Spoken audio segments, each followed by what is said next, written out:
the stand. I carry that crest in my hand, rain on my shoulders, still I stand. Tell me who wears it like we can. Mud on the boots, heart of gold. Those stories living in the cold, every name that the walls still hold. I was born for this, I was told. Hear that roll in the air, feel that fire everywhere. We don't bend, we don't fold, we were cut from that blue gold. Blue till the end, blue till the end. We rise again, we rise again.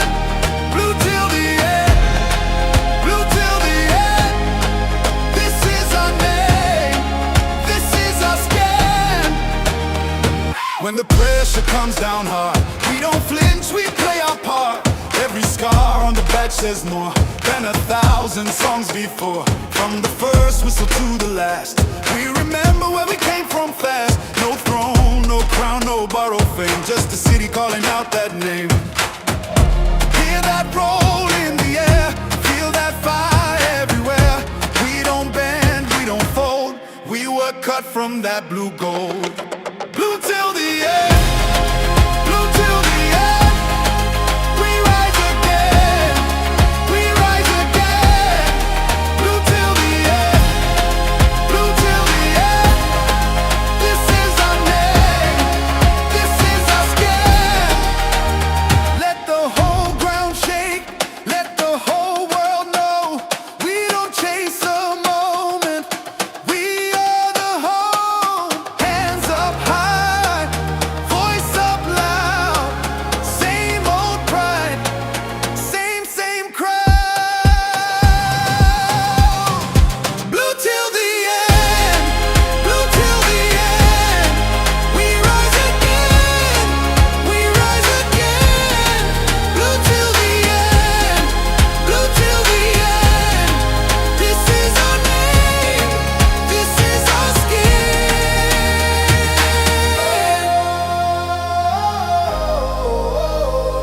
Yeah. Ooh. Blue till the end, blue till the end. Loyalty stays even through the storm.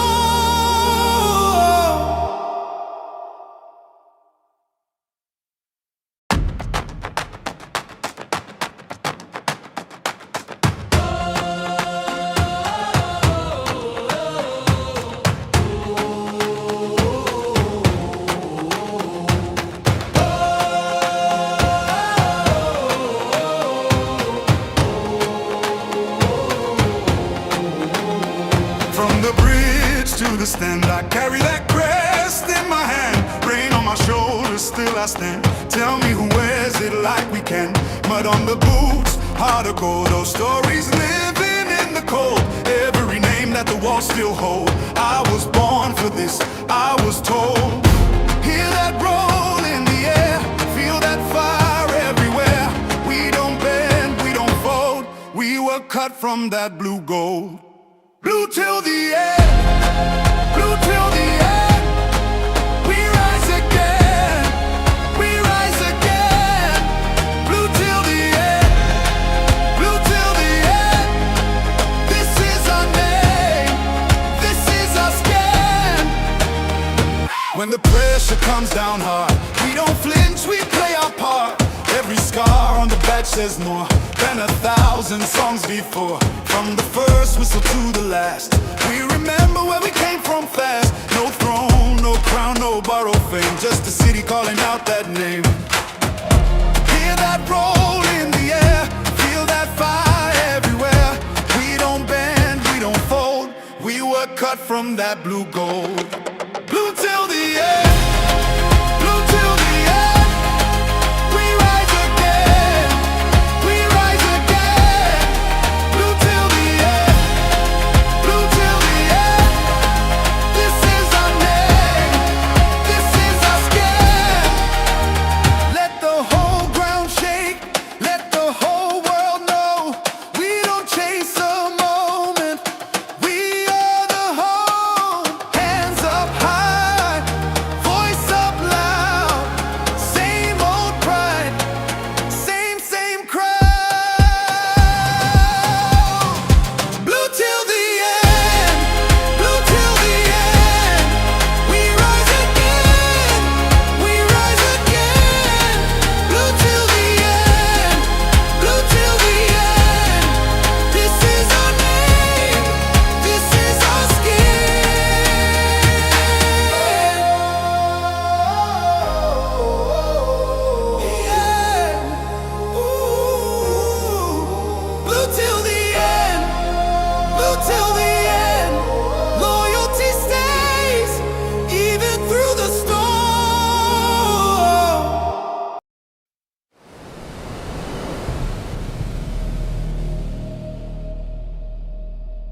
From the bridge to the stand, I carry that crest in my hand. Rain on my shoulders, still I stand. Tell me who wears it like we can. Mud on the boots, heart of gold. Old stories, living in the cold. Every name that the walls still hold. I was born for this, I was told. Hear that roll in the air, feel that fire everywhere. We don't bend, we don't fold. We were cut from that blue gold. Blue till the end, blue till the end. We rise again, we rise again. Blue till the end, blue till the end. This is our name, this is our skin. When the pressure comes down hard, we don't flinch, we play our part. Every scar on the back says more than 1,000 songs before. From the first whistle to the last, we remember where we came from fast. No throne, no crown, no borrowed fame. Just a city calling out that name.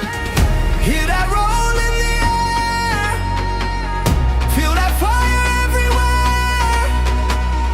We don't bend, we don't fold. We were cut from that blue gold. Blue till the end, blue till the end. We rise again, we rise again. Blue till the end, blue till the end. This is our name, this is our skin. Let the whole ground shake, let the whole world know. We don't chase a moment, we are the hope. Hands up high, voice up loud. Same old pride, same crowd.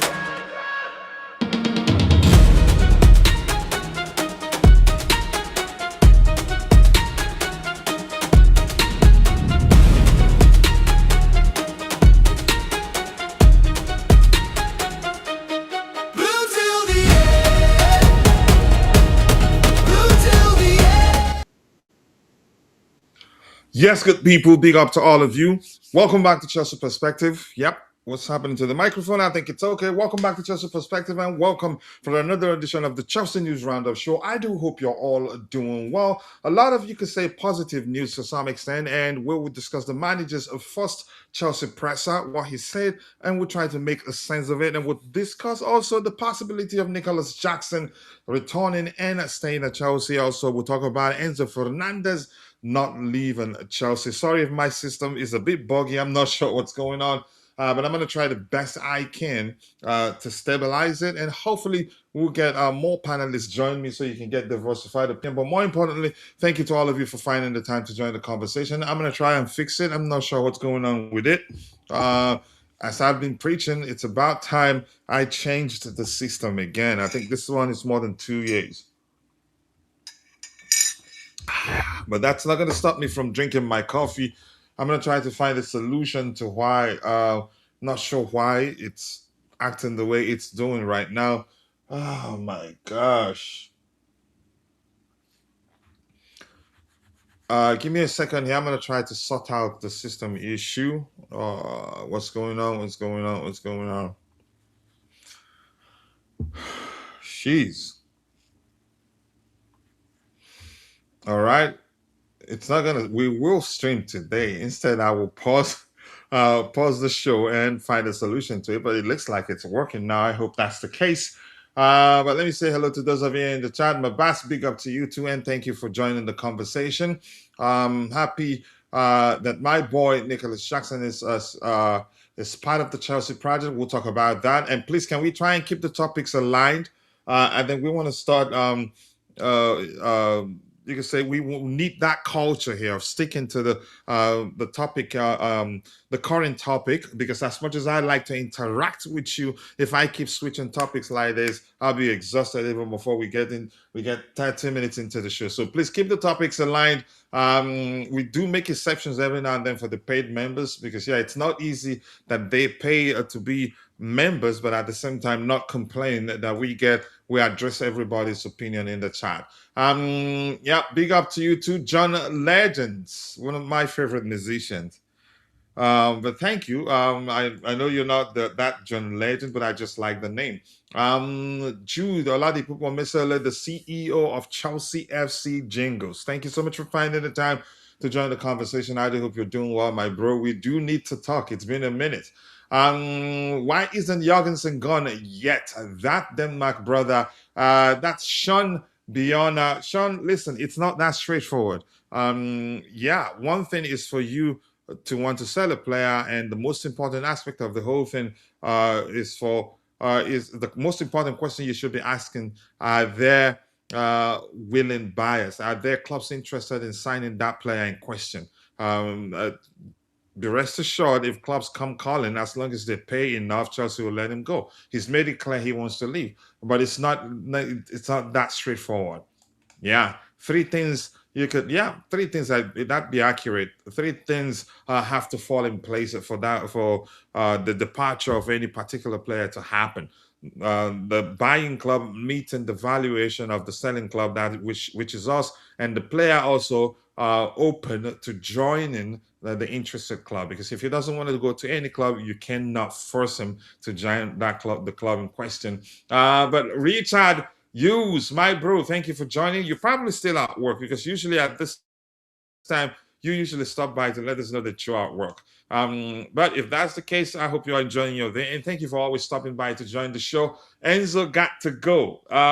It doesn't look like he will go, but we'll talk about that. And it could be, let's say, 50-50 at this point, because the way Xabi Alonso responded to that question makes it difficult to tell what's going to happen. It could be him just, it could be that he's already known that he would stay or go, but just doesn't want to put it out there. But let's see what happens. Our assistant captain should be taken from Enzo Fernandez and passed to someone else. That's a possibility, but I'm not sure what's going to happen. Wayne Stanley and Stewart need to be held accountable from signing Garnacho last summer's transfer window. Okay, let's see what happens. I think Mike Penders might have to go on loan. I'm not sure what's going to happen, but once again, let's try the best we can to keep the topics to stay aligned with the current topic. That way, I will address I will read your comment in the live chat. If you don't, I might skip it. Yeah, that's because as much as I like to interact with you, if I keep switching topics like that, I'd be tired before we get to 30 minutes. Get to 30 minutes into the show. But that's, by the way, I'm happy that I have my bro and the captain of the community in Constantine Dunn on the panel with me. So you're gonna get diversified opinion. You're not just gonna listen to I alone waffle. Dante, big up, and thank you for finding the time to join the conversation this evening. It's 4:51 for me. I know it's morning for you, right? Awesome, man. Yep. Big up. Yeah, morning. It's 7:50 a.m. Yes. Tuesday, one day ahead of you. Oh, yeah. That's another thing. How are you doing, man? Yeah, good, thanks. Good. Yes, that's why I know a lot of stuff ahead of everyone, because yeah, I'm a little bit ahead of everyone, so I get the news a bit earlier. Okay, I need to take care of this quickly. I thought I was in the right place, but I wasn't. There you go. Big up to everyone in the chat. My boss, big up. Yeah. My boss always do. It looks like Dante, you are at is it McDonald's today? Your network signal is barely. Yeah, I'm not sure what's happening. I had a bit of problem the last half an hour. So yeah, I don't know. Maybe works. I don't know, but it's very slow. Yeah. So if I pop out, you'll know why. Yeah, Wendy, big up, and Mabas is saying big up to Dante. Wendy, as always, thank you so much for finding the time to join the conversation, and more importantly, I do hope you're doing well. So we're going news hunting, and try the best you can to keep the topics aligned. Otherwise, I will assume that yeah, you're having a good conversation with a community member there, and not okay. Dante is the man who knows tomorrow. He's already living in the tomorrow. Wow. That's That's it. deep. Mm, Yep. but I'll take it. All right. As Xavi Alonso says, I'm not a general, but I am a good professional, and I know what it takes to be a good professional. Those are the standards we want for the whole building. I don't know. You have anything to add to that? Yep. Standards, team, that's culture. Yep. They're Team the has most always been a team has, you could say, the most prominent theme in everything he said since becoming our manager. Although he did slip up a bit when he was asked about Cole Palmer, and he did say Cole Palmer is one of our key players. Definitely, he's one of those really key special type of players. I'm like, that's not very team of you, Alonso. So he slipped up a little bit there. So he said he's very, very important in the attacking. He's pretty much the most important. So yeah, he kind of gave Palmer a bit of a rap there. So yeah, I'm going to be a typical Chelsea fans here. They probably told him to say that. maybe, I don't know. Yeah. I'm just kidding. There's no way. That's what a typical Chelsea fan would say. Those that don't believe we've changed for good are those that don't believe that yeah Oh we'll yeah, do true, things differently this time, and those that don't true, believe that true. yeah he's indeed a manager, that the manager is just a label. But go Yeah, ahead. because he said, coach, he's already said that we're working together as one. So that's it. It's all over. It's finished. Mhm. It's yeah, it's a wrap. No, He's got to to some he was probably told to say that. yeah, but he's got to go now because he's working with the sporting directors, and yeah, he's got to go. That's They're not he there to can't. carry his bag. So Mhm. yeah, he did say that he on the interview he did emphasize on that they're working together a couple of times actually, and they're working as one together, making decisions together. So I saw a lot of the Chelsea in the comments not really liking that he said that. I don't care what anybody thinks. I'll just make my let look. Yeah, People yeah. I'm just can saying, yeah they can. it's I but go ahead. I'm not yeah, I'm arguing just it. I'm saying, just saying it's they can say unfortunate. whatever they want. It is what it is, and if whatever you believe is the case, take it, run with it, and you may rock your world with it. It's really that Yeah, simple look, for me. I'm not. I've gone beyond the level of arguing with people every day because this it's different this time. The yeah, yeah. signs are there. It's It's clear. not It's like very they're clear. saying one thing and doing something different. But go ahead, what you were saying. Well, yeah, it's very clear, and that's why it's a little bit annoying that people are still thinking that way. Just because he made those comments, they've ruled him out, and it's a lot of people actually who because he said that. So I'm like, people just need to really relax and just have a bit of trust because there's no workplace in the world where it's like a big business like that, and one person runs Mm. the show and makes every single decision. It doesn't exist like that. So yes, they're all gonna have to agree. They have to sign off on things together. Yes, but as we saw, it's very clear. It's very evident that he's going for the type of player he wants. He wanted Xhaka. Now we tried, but obviously Sunderland doesn't want to sell, so that's different. Chavarria, we're really trying to get hard, but it looks And I'm like learning they moved the goalpost. yeah, they move the goalpost a bit, and that happens when a big club comes in because they've got an asset that a big club wants. So they try to be a bit smart, and they move the goalpost. That could backfire if we have other options. So uh, that one, we're gone for a player like that, a 28-year-old that nobody knew about. First of all, no one knew about that player because that's Xavi's scouting team. He knows the player personally, type of player Man, they like. their So talent ID is excellent. yeah, yeah. What's system fit? You need hardworking guys like that. Yeah, Mm. you really need. And I remember I kept saying when he signed, we're going to look for wing backs. We have to add two or three wing backs for maybe a starter, even one for an extra one for depth, because he's going to use those a lot, and that's a position you can get injured because it's probably the most running, most sort of physical, because you're running all the time up and down, not just defending, not just attacking. You're doing everything, and you're constantly moving, constantly having an eye on things. So it's very demanding for the body. So that's why he's looking for those type of players specifically. And I wouldn't be surprised even if we might sign another one just to be sure that it's covered that position. So um, yeah, look, it's clear and evident that he's going for his players, and we're going for the players he wants. Now, can we get all those? We've got one. We should hopefully get another one, Chavarria done, and hopefully Lacroix when the World Cup. When the World Cup, obviously France lose, it'll probably can be done a bit earlier. If they don't, it might take longer, and the club might move on as well. We'll have to wait and see. But usually, I think we're going to sign 2 centre backs, to be honest, and I think they can sign. Probably they can wait. They can wait for Lacroix because of that.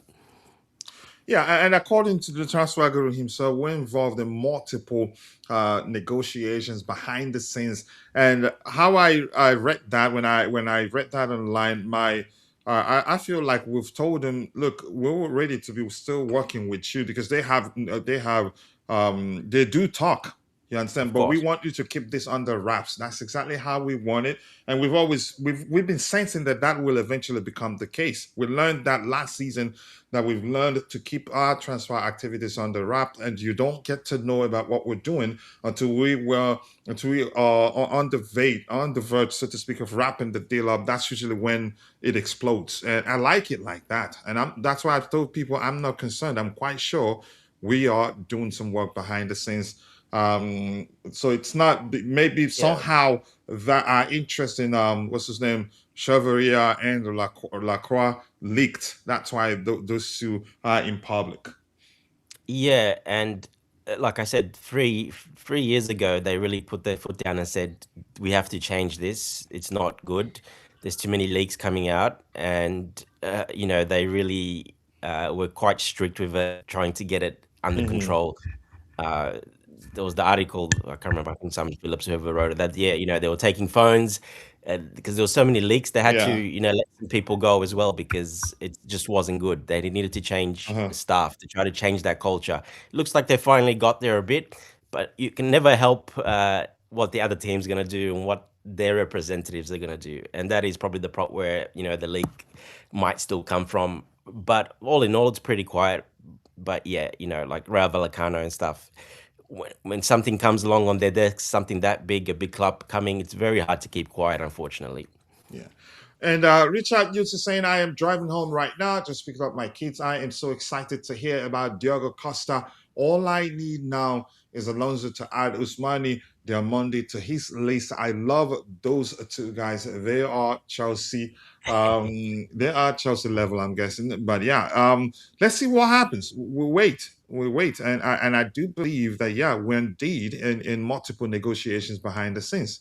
Um, they say that things they said things most of the good players Chelsea refused to sign has gone ahead to achieve greatness. Olise, Not refused. Semenyo, Vardiol. I just hope we don't sign rubbish that will be sold next season. We didn't refuse to sign Olise. Refused That is wasn't definitely the the wrong case. word. Yeah, and Semenyo, I agree. Yeah, we weren't interested. So about Olise, I disagree with you, bro. But yeah, Even I think Gabriel also, coach. yeah. Sorry, we actually were talking with him, but he decided to go to Man City. We actually wanted to buy Gabriel for 90 million. We were one of the teams. Didn't Fabrizio at the time say he was going to join us Yeah. the season after? Yes, correct. There Yeah. was some plans there. There was talks, So but then something Man City. happened. I don't know. Yeah, well, Man City came in and offered, A better crazy salary, terms. most likely. Yeah, and a lot of money up front as well for To Leipzig. to Leipzig. So they took, obviously they're going to take the financially benefiting offer. So It was yeah, Leipzig, right? yes. Listen, what other name did you mention? That's Samaria. I don't remember what happened. Vadio, yeah, I remember quite well Fabrizio telling us that it was basically done, that he would join us the following season, and then maybe I'm not sure. Like Dante explained, City offered more money, more salary, and paid Leipzig a lot more, and he joined them. Or maybe I'm not sure, but you heard him. I hope we don't sign any more rubbish players. Period. Here's the thing: if it makes you happy, we have a manager now. Even when we didn't have, even when the managers we had didn't have the label or tag manager, we still didn't sign players for the first team, except if they're okay the signings. It's really that simple. But he's working with them. He said it. So can we just move on from West signing rubbish? I don't know. I think it just seems as if we'll always find one excuse or the other to just not be happy. But I don't want to operate like that. But we're entitled, once again, we're all entitled to our respective opinions. Whatever rocks your boat, knock yourself out. And I'm all for it. I just want to debate you if you're willing to debate. AS Roma, so that should be two Yeah, caps. coach. Happy life. Yeah.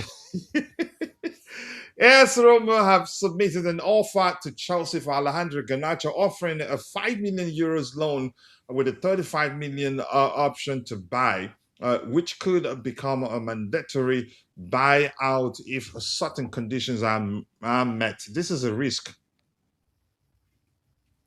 It is, yeah. But Yeah, this is a serious risk, and I don't think we're going to do it. well, the good thing is that it's on the table, so we've got an Yeah. offer on the Yeah, table. so but I don't think they would change that. The Italian teams, that's very typical of them. Anything you hear, anything you all in most of the cases, anything you hear from them, what you hear from them, the first offer, they hardly ever change it. Yeah, true. But like we do know, Chelsea will probably agree to that. But if I if agree he to doesn't, 35 plus 5. probably it might. I'm just saying, like very easily, like a penalty fee if he doesn't play enough games or it doesn't go through, then they have to pay like Bayern Munich. They'll have to pay us 15 million then, or 20 million, like Bayern Munich. So maybe they'll add something like that. But at least it's on the table. They always said he's either going to be sold or loan, and it'll be like a high loan fee, because you make your money back that way and looks good for the books for the following season. And obviously, the player, if he does shine, well, that price then can go up from other teams as well. So he's not just locked to that team. So, yeah, I think it's all about structure. I think Chelsea would accept that if the structure is right and it's in terms, not their terms, obviously. If overall, if they end up not signing him on a permanent, they still wouldn't lose money. Correct. Exactly. Because Yes. that's the only reason I see that Chelsea would be okay to say, you know what, let's do it. So if they end Yeah. up not signing him, we'll still be fine. Also, Roma need a left winger.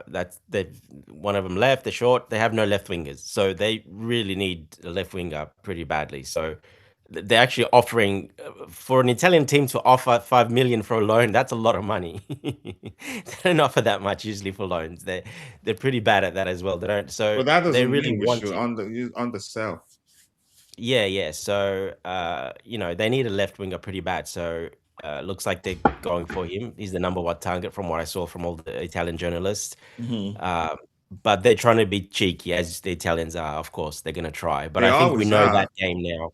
We know that game, And and did we're you not see going to the play case, it. the situation, the Chalobah situation? Now, I'm not saying that I was right to have been concerned that chances are they're trying to play us to get back at us for hijacking the at the time that they believe a player that they believe was on the verge of joining them, and we hijacked it and signed the player in Palestra.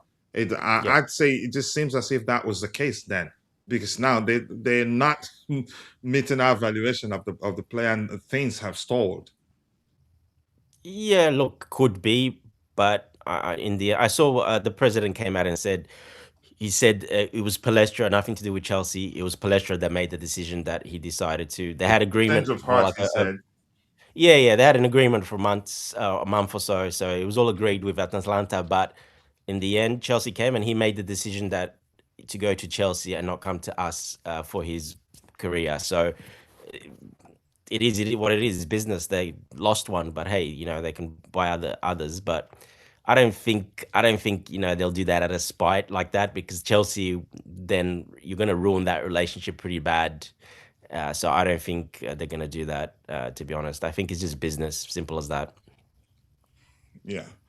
All right. The boss says that Kuchela And AS it's Roma. Chalobah actually that. Sorry, coach, to Go cut you off. ahead. Go It's ahead. Go ahead. Chalobah Let that me just put actually. up a poll. Yeah. Go ahead. Yeah, it's actually Chalobah. When Inter came in after Como, he said he'll go. He wants to go to Inter instead of Como. Obviously, bigger club. Maybe they're offering a little bit more salary as well. So he's the one that actually changed that. That he wants Inter, for Chelsea to work with Inter. So Chelsea was just obviously doing it for Chalobah basically, because we know what relationship, how good they are. So I think that's what happened from what I've seen. So he wanted to go to Inter because obviously big club, probably a bit more salary. They're pretty much favorites for the Serie A title. They're in the cups all the time, so they the Champions League. So yeah, look, he probably wanted to go there, but it is what it is. And the fact that he wants to go to Inter makes it difficult for us. I think He Inter, made it difficult, yeah, of course. yeah, because once a player mentions or makes it clear that they want to join a particular club, sometimes that could lead to you not getting how much you want from for the sale of the player, because it changes Correct. everything. We've been there before. I remember the case of Christian Pulisic. Same thing, yeah. I think he was Monaco. They had a lot more money on the table for us, but Pulisic was bent on joining Milan, which made it difficult for us to get how much we wanted for him. We just had to take how much Milan had on the table for us, and Bale, Yeah, unfortunately, look, this we guy didn't have has to put to. it. We Yeah, didn't have go to, ahead. but I think we were trying to set a precedence for other players to know, look, we can help as well if you need to do that. I think it was a bit of an example, to be honest. Yeah, and you can also say, I think it'd be accurate to argue that Inter knows that Chalobah will be pure profit for us because we didn't pay any money to sign him. So Yep. they probably know that, yeah, they can get him less for less. They can get him a lot less from our value, how much we're asking. Well, it is what it is. I think eventually he leaves this term. I'm not sure he stays, except if Alonso wouldn't mind him staying and wouldn't I mind don't him think being so. part of his squad. But I don't think so Yeah, either. he Yeah. would have. This is why he's moving, because Alonso already said no, most And likely. even he at this point would want to leave because every time the transfer window comes around, he's on the market. Hardly ever. And I think he knows. I mean, he knows everyone there. He knows. I think he knows there's probably a couple of CBs coming in, some new CBs for a bit more money.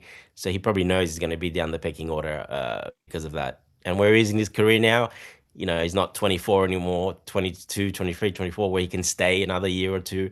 He's got to go get a good contract, a really good, these next 5, 6 years, a good contract somewhere, like his final contract, and yeah, get as much money as possible.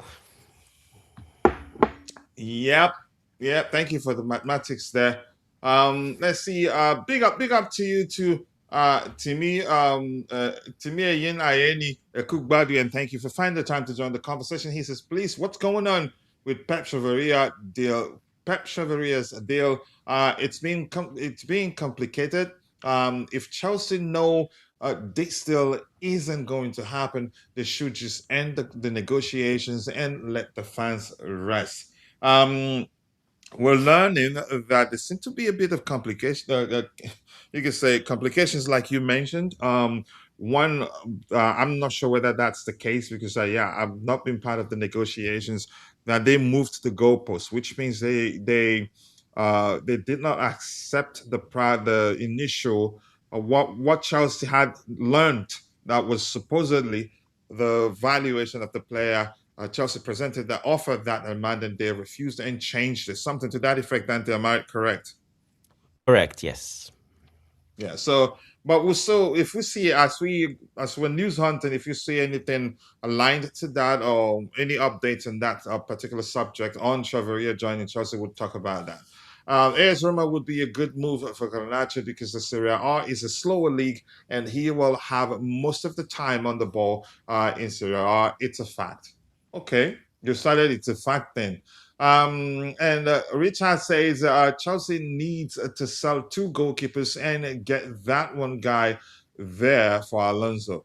If in fact Alonso does want the club to sign Diogo Costa for him, I think it's going to happen. But let's see what happens. Let's see what happens. I've seen the report myself, but I'm not sure whether to believe it or just maybe put it inside the same bucket of the rumors that I've seen that I simply went, yeah, that's just rumors at this point. Let's see. Antonio Silva has decided to reject Benfica's new deal proposal and will now assess offers to leave the club. That's one player we've been linked with a move for 1,000 years right now. When that ends up happening, I don't know. Let's see some pictures from the training. Don't tear your hamstring, Wes.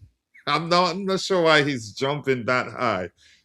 Gets injured easily, but that's, by the way, a good picture there. Really. Yeah. Yeah.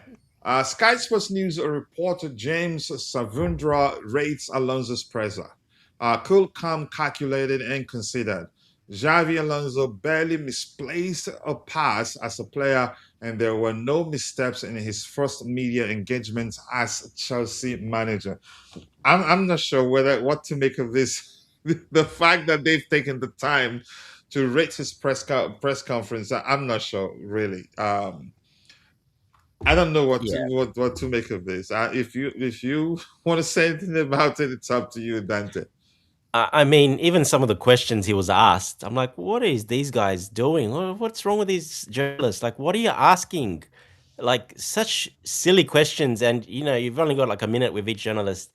And basically asking him, oh, so do you like London? Stuff like that. I mean, come on, what type of question is that? Like, like literally one of them asked, and then the Spanish guy, did you see the Spanish guy? He was asking about the Spain national team, only questions, nothing about to do with Chelsea. Nothing So related 2 minutes was to Chelsea, spent, yeah, about the Spanish national team, not even about Chelsea. Now, why is that guy even allowed to ask those questions? He shouldn't even be there asking. This is not a Spain national team meeting. It was a Chelsea thing. So, yeah, yeah. And some of the questions, they were just so simple. Like, ask the guy some stuff, tactical. Ask some proper questions. I think they made it easy for him as well, the journalists. But that could be a bit of them taking it easy on the first, to try to make an impression, because that will not last in England. They usually. but yeah, it's just these days. I'm not sure, but yeah. Xavi Alonso Sometimes, says, yeah, it sounds scripted. Sometimes, to be yeah. honest, the way it is. Xavi Alonso says we need to be really, really determined and be really strong on our basics, how we want to play. Will we have time for that? But those are the most important pillars in our game. Nothing serious here, except if you want to say anything about that, you go ahead. Let's see. We will see a lot of comments from his presser. So be patient. So these are more training pictures. That's Tosin right there. That's Josh Achampong and the manager himself. Let's see. Okay, more comments. We'll see a lot of them. This is Xavi Alonso says the potential is there. I think that's a strong base and a good team already there. We need to reinforce in the right way and take good decisions to do that. The feeling is that we are aligned with the sporting directors. The ultimate goal is to have a good team, build the right squad, and we are in that moment. So he knows those negotiations behind the scenes. I think is very much aware. Definitely does know about them. But I'm still gonna say it one more time. Fabrizio, he's been told, please do not make it public. But he's confident enough to say that, yeah, we are involved in multiple negotiations behind the scenes. So anything that you want to add to that, or should I go ahead with the news hunting? No, That's fair enough for him to say that. That's good enough, actually. That's good for us. Yeah, he Yeah, can say that. the That's about part it. that's the part that reads, "We are in that moment." That's how many words there, but I can't I can't count right now. But that's telling. It shows you Yeah, something of is course. going on, because yeah, we are in that moment. Definitely for me, reflects the fact that yeah, we are indeed involved in multiple negotiations behind the scenes. But go ahead. Yeah, of course. And let's not forget outgoings as well, and ones that are going to stay or go on loan. There's a lot of stuff going behind the scenes as well. So it's Mm-hmm. not just signings. I think it's a bit of everything because his job is to trim the squad, choose the ones he wants, and he More has to make some it's tough decisions. to his image, if you prefer. Yeah, and he's gonna have to make some tough decisions probably to move a couple on loan or sell, but or loan most likely. So, and he might pop up a surprise or two because when managers come in like that, they have their set ways, the type of players they like.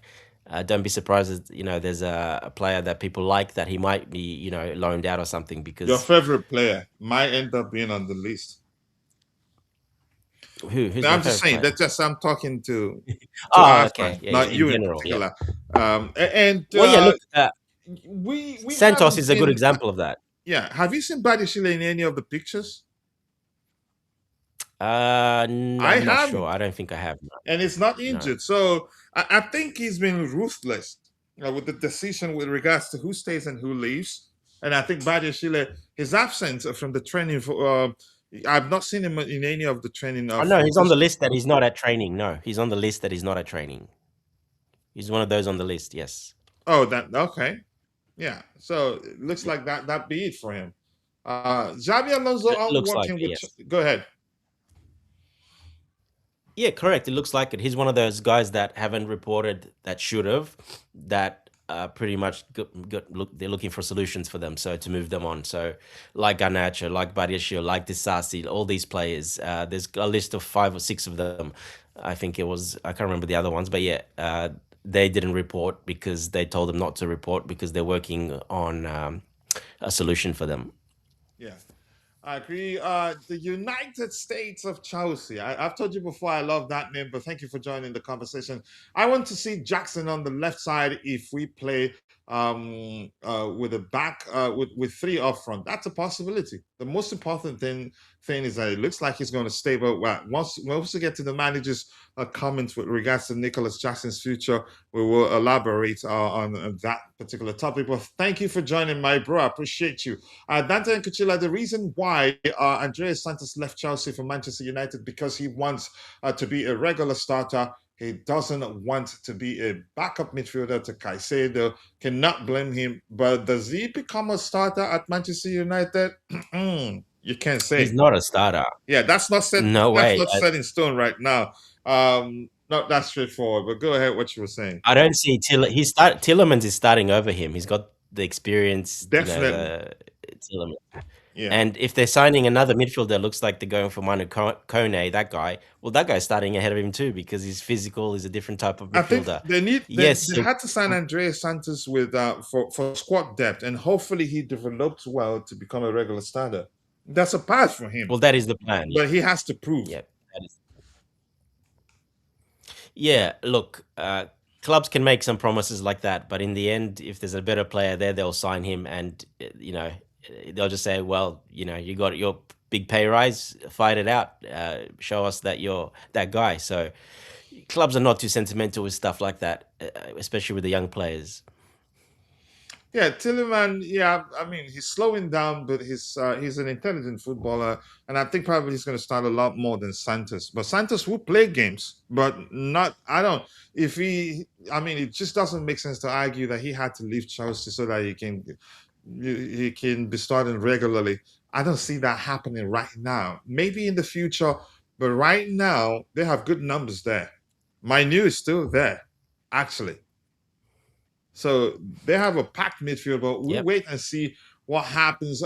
United have no runners. Maybe Santos could be he doesn't run, really. he's not a runner. He's not. He's not one, That's really. probably his least attribute, one of his Yeah. worst attributes. Yeah, he's not a runner. He's more like, I mean, Hence, he even couldn't do the Enzo Fernandez role. someone else has to do the running, but he can say, I get it. I think he qualifies for a hybrid of 8 and 6, but he's not. I wouldn't categorize him as a runner, really. Hey to you And he's too, not really fast. Yeah. Shabona Magumba. Thank you for joining. I appreciate you for finding the time to join the conversation. This is your first time here. Welcome. Feel at home. Express yourself. All we ask you is to keep it civil.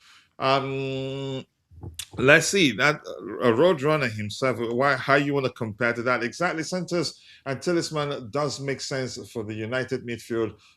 They need Baliba. I think that deal stalled, and Baliba wanted to join, but Brighton didn't want to sell. But let's see. Am I mixing things up here? I think that's accurate. All right. Something Xabi like that. But Alonso on who cares working about with Man Chelsea United Sporting anyway? directors. What I like is that we work together and we are all part of the decision we take. We feel responsible for that. The ultimate goal is clear, and for me, it is the way it should be. We are confident that we are doing the right thing in the right way. I hope to see results that justify this particular statement, but yeah, I'm certain and I'm not concerned. If we end up signing player A, B, C, D, E, it'd be because Xabi Alonso wants that player. All right, Xabi Alonso, I'm working with Chelsea Sporting Directors. Same thing, we've addressed that. Anything new here? Xabi Alonso on Cole Palmer. He says that he wants to enjoy playing football, and you see he's a special player. He's a different class, different quality. When you talked about how Xavi talked about him, spoke how he spoke about uh, was Cole Palmer. Were you referencing this particular Yeah. report here or something different? Yes. Yeah, no, that's part of it. Yes. Yes, that's Okay. part of it. So he's signaling him out is different as the quality. So like I said, that's a bit going off from the team. He's going, a bit more individualistic about Palmer there. So But that doesn't saying that he's necessarily special is mean a different. he's going to build the team around him like you argued. Well, no, because if we play with two tens, well, you can't. You're not really, if he's just a single 10, then yeah, like we've had before. But if you got two tens, then it's a bit different. You can't be quite that guy. It's especially with the wing backs bombing forward. Well, then you got way more players involved in that phase. So no, it won't be just about him. But I'm just saying, just the how we've talked about team and culture and that. This is the only thing I picked out from the whole interview. Like that reporter said, he was cool, calm, collected. Answered everything. That's where he went a little bit off and went a bit extra on Cole Palmer, saying that he's different from the others. The quality is higher. So just he gave him a lot of praise, obviously, but yeah. Yeah, Xavi Alonso, if you've been listening to everything he said since becoming our manager, it's clear that he's not faced by the challenges he faces as Chelsea manager. He's rather looking forward to the challenges. So he says, yes, Xavi Alonso, I am looking forward to this challenge. It's a big challenge, but I like football. Chelsea is one of the biggest clubs. Yeah, be more specific, they're in the world right now. We're still world champions. And I am looking forward to having a success here. Good. Reflective of his confidence. I like that. Okay. I saw this and I was like, okay, you know what? Maybe we should talk about this, Dante.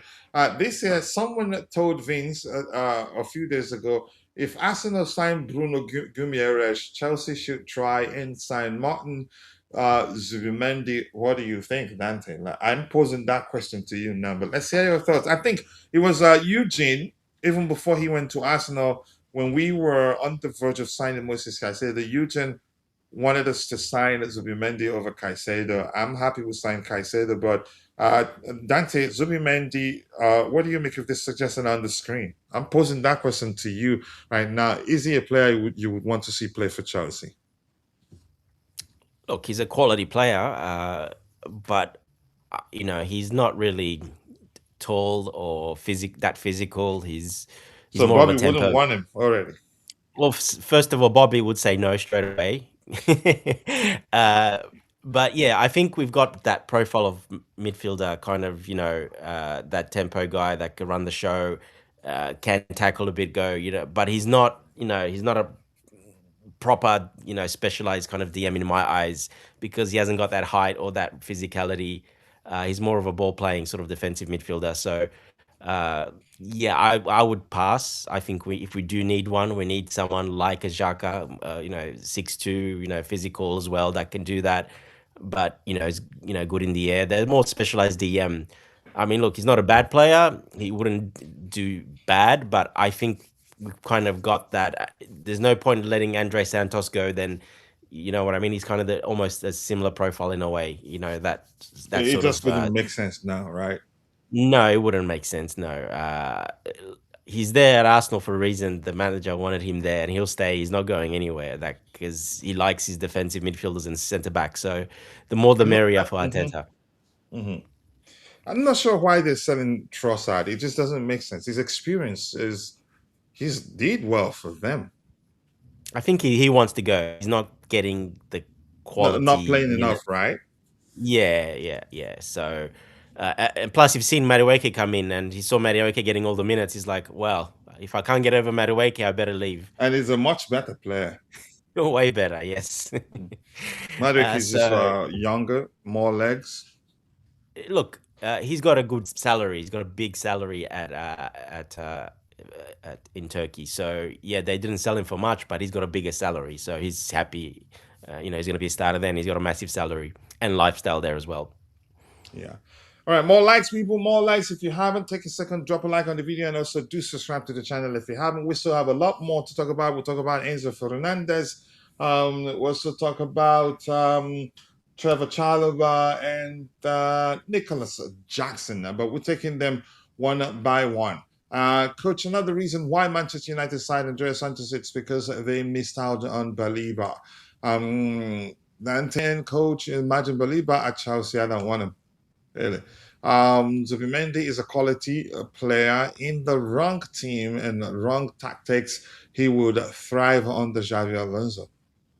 Yeah, I think my approach is everything. But Zubimendi, that's Vince's opinion or question right there that we just addressed. Blue Co may need to buy Coach Oliveira a tactical board. That's hilarious. Okay, reasons. It was good to be back there with the boys. Picking up an injury in the tournament is always a race against the clock. The medical team did everything they could. I applied myself, and I was happy to be back again. So, which means it was never anything serious. Okay, Yeah, let's that's talk about this. I'm quite sure a lot of Chelsea fans in the on the comment responses to this particular report probably will be aligned to my thinking or reasoning, if you prefer. It says Ben Jacob says Sunderland are still interested in Mark Guy. Could this lead to us saying, okay, we want Xhaka? How do we make it work? No. What do you think, Dante? No, it will have absolutely nothing to do with it, because he's not an important player, even if he signs for Sunderland. They want him probably on loan more than Excellent anything. point. Yeah, so it doesn't make any difference. He won't be a starter there, not even second choice, his third choice, basically. So, yeah, no, they'll probably want him on loan, not even to buy. So I don't think he has no bearing at all, to be honest. So yeah, yeah, so never gonna work, right? No.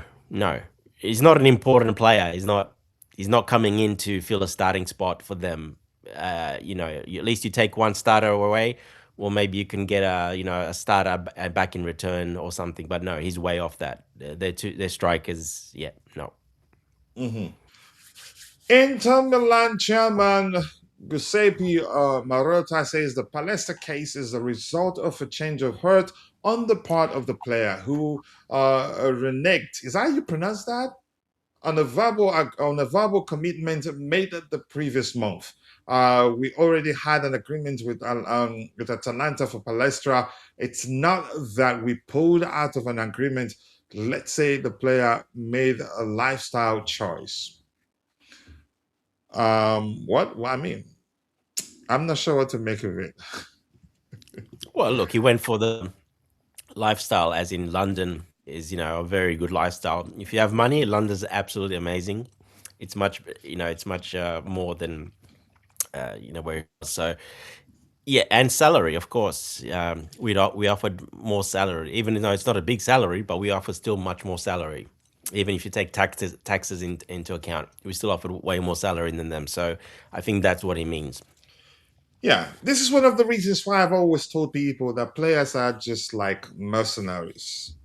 Look at what Andreas Santos is saying here. He says Andreas Santos, Manchester United is the biggest club in the world. Yeah. Yep.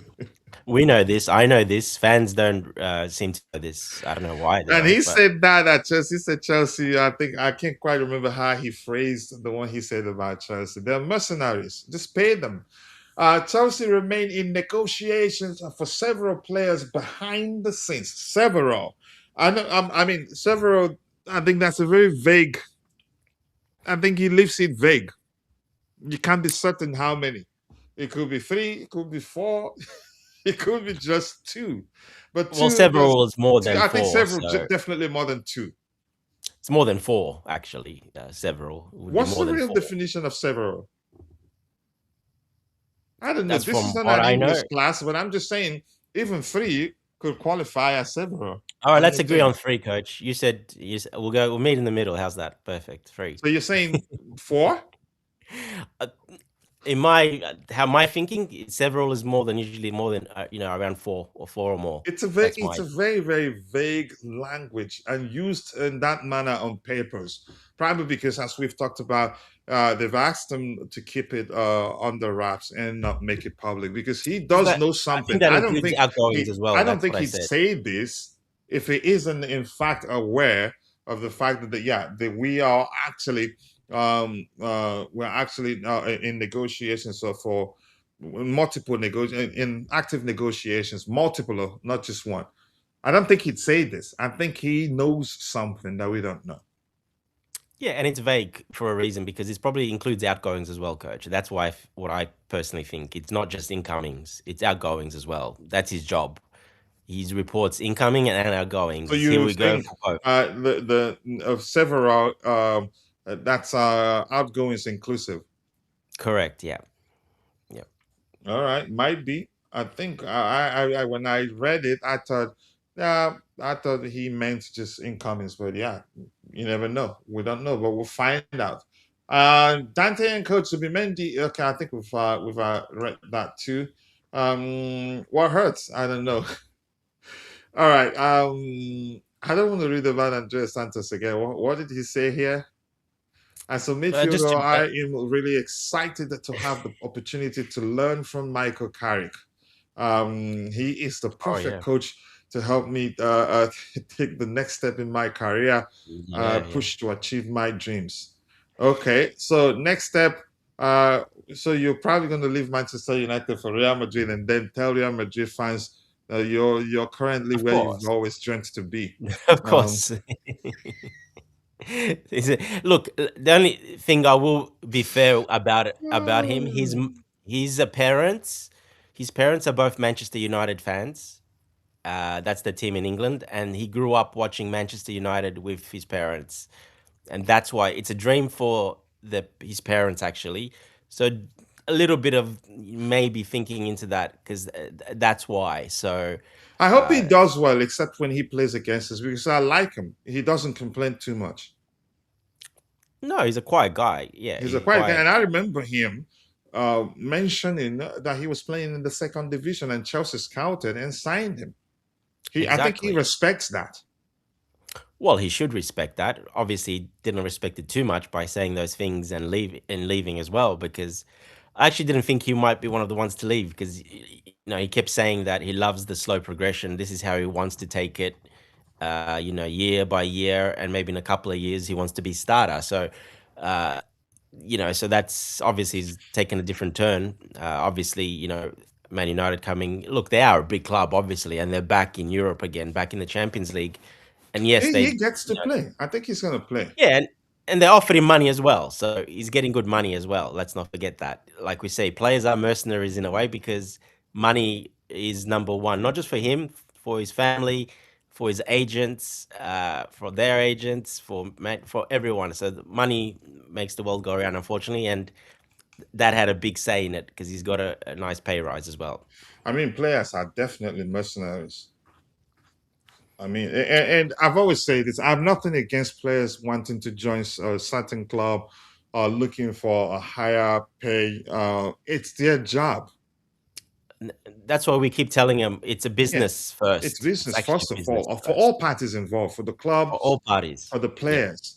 And we've always, every time we talk about this, you remember we usually tell them if you have multiple offers, job offers on the table, you'd almost always go for the highest paying job, except there are other driving reasons that maybe sometimes family could lead to you not opting for the highest paying job. But go ahead, sorry, Dante, sorry for cutting you off. That's also, I think, where you are in your career, and how, if you grew up with money or not money, it just depends that a lot. But I think 98% of the time they will go. Look, Palestra is a great example. What Hmm. they said there.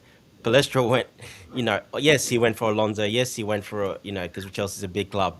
But what swayed him the most was because he's getting double the salary, and coming in at a big club as well. But money is very important.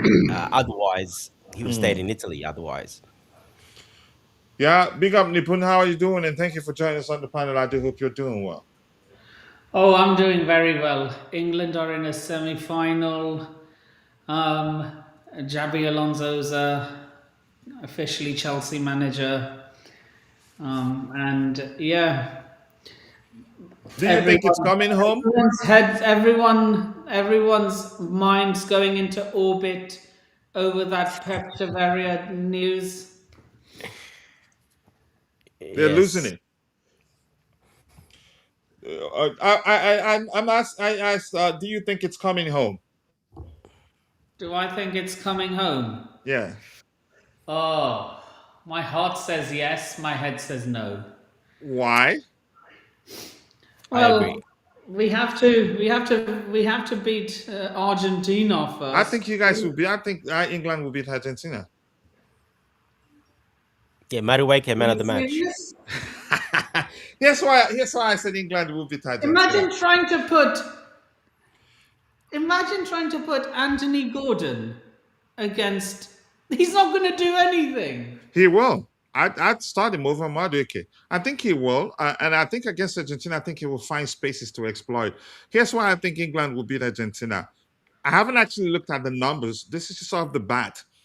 How many? I think it's been 3 times now.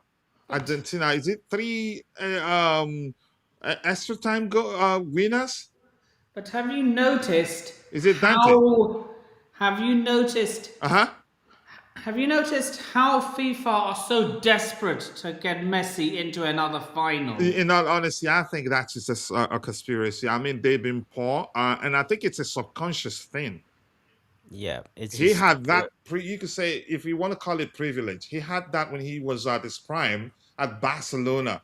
I think you could argue, driven by his popularity, how good he is, how well known he is. Sometimes the referees, without knowing it, Look, they were scared to send him off.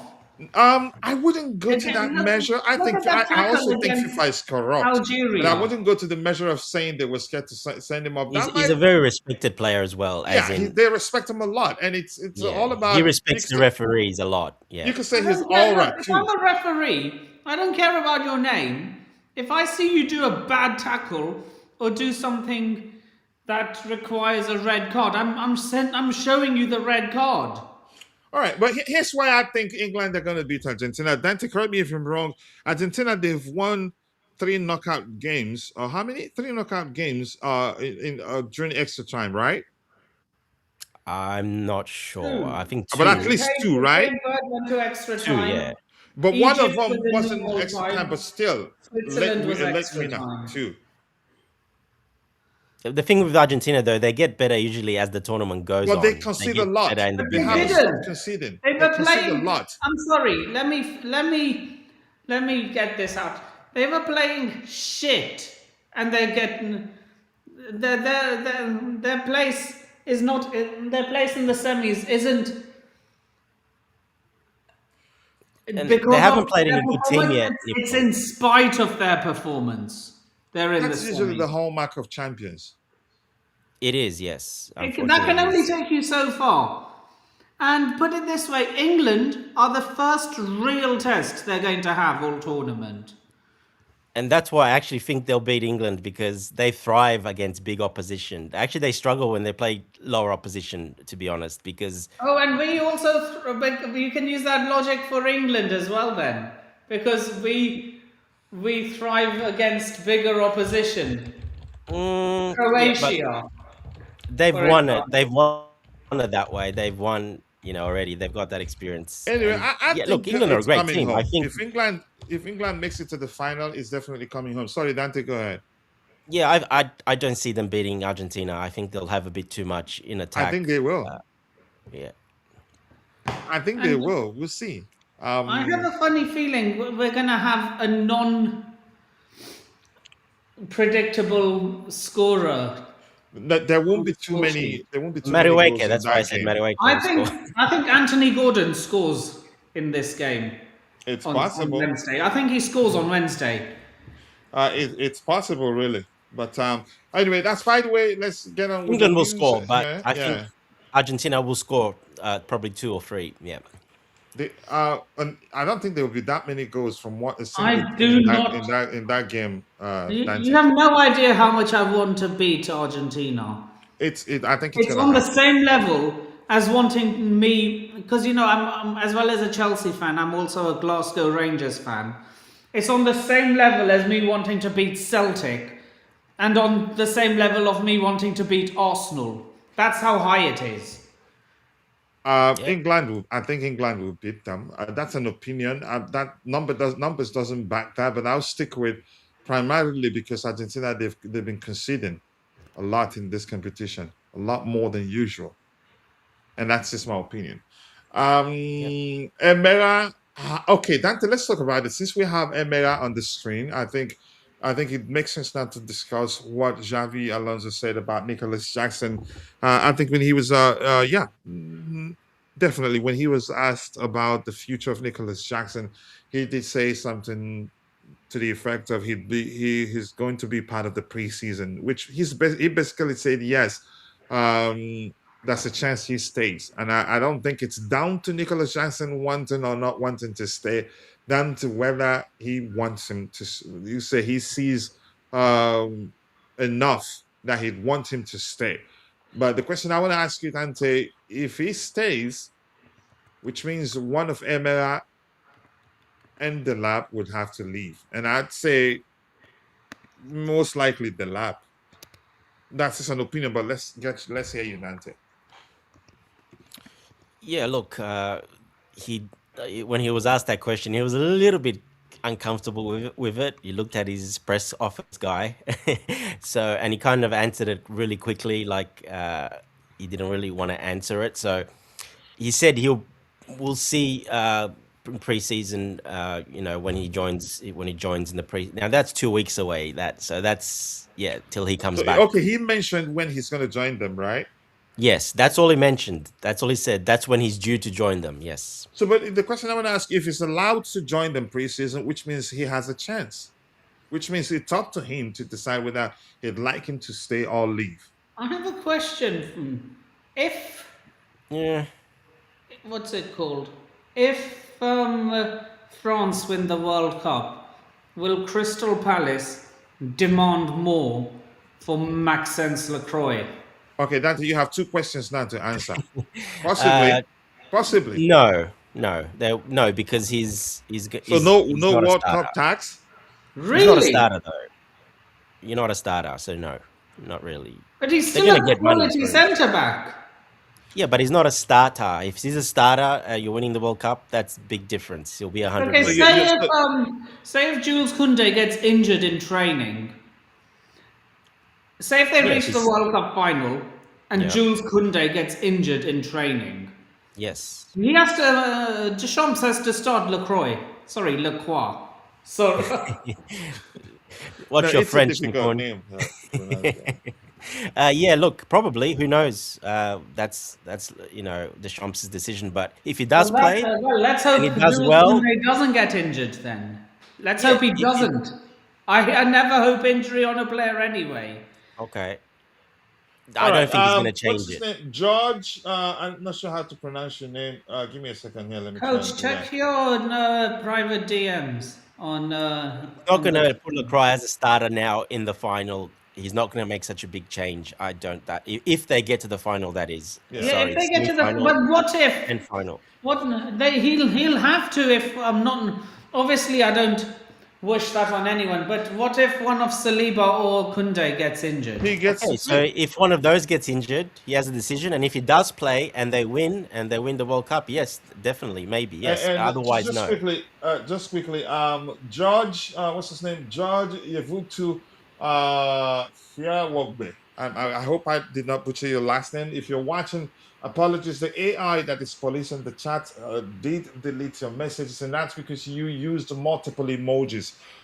Please stick with just 3 emojis. If we go beyond the 3, it would delete your message because it will classify that as you spam in the chat. So Dante, you've answered Nipun's question. Yep. Back to my own question, and that was a good question, by the way, from Nipun, because yeah, it's important to know whether if he wins the World Cup, whether we end up paying a lot more. But it's not that straightforward because yeah, he's been on the bench on a couple of games, started once, right? Uh, I think that reduces how much his World Cup exploits will influence how much we end up paying for him, or maybe impact, maybe. But Dante, back to my question: if Nicolas Jackson stays, because my understanding, there's a chance he stays. If the manager says he will join them for preseason, that definitely, for me, definitely does mean that he gets a chance. It's up to him to decide whether he wants to keep him or let him go. But let's assume if he ends up staying, what happens? And yeah, He competes. He competes with Omega and okay. Delap. You think Emera stays? I think most likely he does stay. Yes, I think he will give it a chance. Whereas obviously Delap's already had the chance and kind of not, even though with an injury and stuff, he still had a really good run at the end of the season and he really didn't take his chance. So, but then again, it just depends what Alonso wants. If he sees, look, he's got Omega there now. Omega's there training now. Omega impresses now and looks really, really good. Well, by the time Jackson comes in 2 weeks, could already organize a transfer or whatever for Jackson already. So uh, it's a while. He should be really be coming back much earlier. Jackson, Senegal got out pretty early, so he should have come back early, but he's coming back pretty late. I know players have their holidays, but some of them already came back earlier, so he's decided to come back late. Now, I'm not sure how Alonso will see that. The way I look at it, the stuff he's been saying, he would see that these other ones have a bit more, a bit more hunger, a bit more commitment, etc. That's how I see Alonso would see it. And 2 weeks is a long time till they leave for Asia, and he's got both of those players there, so he'll And probably make a I think decision. that would be the case for all the players who played at the World Cup. Sorry, what was that, coach? Couldn't hear you. All our players that participated in the World Cup will be on break for 2 more weeks or so. And Xabi did speak about that actually. He Yeah, said the that was four, his plan to let them have especially the a long four, weekend. but you can come back early though. It's not a cert thing. If you want, you can come back early as a player, Coach, especially if you're knocked out really like early. You can come back. So coach. Yeah, he's Nipun. been on loan. Let's not forget he hasn't played that much football. He didn't play. He played at the World Cup, but even there he got subbed off a lot of the time. So Mhm. he can come back a week earlier or 2 weeks earlier to show that he wants to be there. The club does not say no to that. I can guarantee you that now. They don't say no to stuff like that. So I just think it's just buying time. And I thought he was a bit uncomfortable answering that question. To me, it was a bit of a vague. We'll see when he joins in when he's due to come back. So to me, that was a bit. And he kind of stopped that question and looked at his press officer and next question. So you to me, don't that was a think bit. it's up to whether he wants him to stay or not? It's not up. I don't think it's just up to him, that one, to be honest. I think, All right. like I said, I think Jackson's burned a bit of that bridge with the ownership, etc., with his directors. So I don't think it's just that now. We'll have to wait and see, but that's just my opinion. I don't think we'll see him, to be honest. I think they'll find a way out. He can be moved on, and I think they'll be happy because they don't. Like I said, if we didn't get that 20 million almost from Bayern Munich, that might be different. But getting that, he's basically almost at covering all his salary his fee that we got. So any profit is very good profit, and if he's upset the management a little bit, we know that those players usually don't stay. You just know a lot of our fans, though, will respond to upsetting the management was like, good. That's exactly what the management needs. They Yeah, need that's to. right. Yeah, that's how they were at the start. But then they changed the tune, and then they changed the tune. The player is being disrespectful. We tend to have, most fans tend to have a really short memory. Yes, yes. Then they'll say, "Who's the lap is rubbish." They'll say, "Who's this Omega? He's rubbish." They're not even considering Omega, to be honest. I see everyone ruling him out. It's like he's not even part of the squad. So, He's yes, not. He's not Victor Osimhen. yeah. Coach, Yeah, can you yeah, respond to the DM I sent you, please? yeah. I responded. I was surprised. No, I wasn't. I didn't. I added you already. No. After that, A new one. yeah.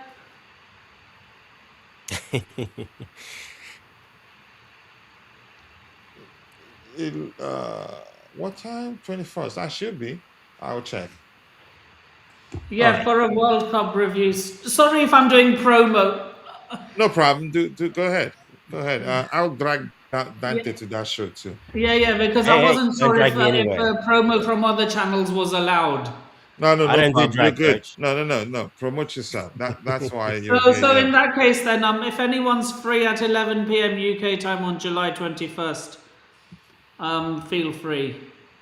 Yep. Yep. Well, I On mean, we're in the Nippon's group YouTube chat, channel. so we'll see if anyone. Yeah, make sure you say it in the group chat a few times, and if we see Yeah. it, definitely will come. Definitely, yeah. Yeah. In fact, let All me right. put my Jeremy Nice is my saying YouTube stop in the Messi. comments. Stop Messi. You beat Argentina. Big up to you, to Jeremy, for joining. And Richard Hughes is saying Argentina is a team of Coutinho. He will lift them back-to-back trophies. I don't think they'll win it again. I'm gonna say that. I don't think they'll win it again. They might end up beating England, but even after that, they're not gonna win it. But I think England will beat them. They concede a lot. I just Yeah. think whoever beats the world champions is worthy of winning the World Cup. Thomas Tuchel is capable of winning it. I remember, Dante, we were telling people it might not look pretty, but he's a tactical mastermind. Put it this way, I think Yeah, he exactly. wins England a trophy. Whether it's the World Cup, the Nations League, the Euros, or the World Cup in 2030. I think he wins England a trophy. If England makes it to the final this time, he's gonna win it. Yeah. All right. I think Bellingham will score against Argentina. A lot of you can exploit that, but they have a good tactician too in their manager. He I think knows this how to game be goes to pragmatic. extra time. Reece James and Rice in the midfield would cook Argentina. We might see that, but let's see what happens. I think the lap will leave a Chelsea, Emma, and Jackson stain. That's what I think will happen, and I don't mind. Richard is saying the lap doesn't necessarily have to leave. He can be loaned to Strasbourg with Gittins, decisive Badiashile Fofana. Fofana number 2, Dacho Fofana, and Sanchez. I think Gittins stays.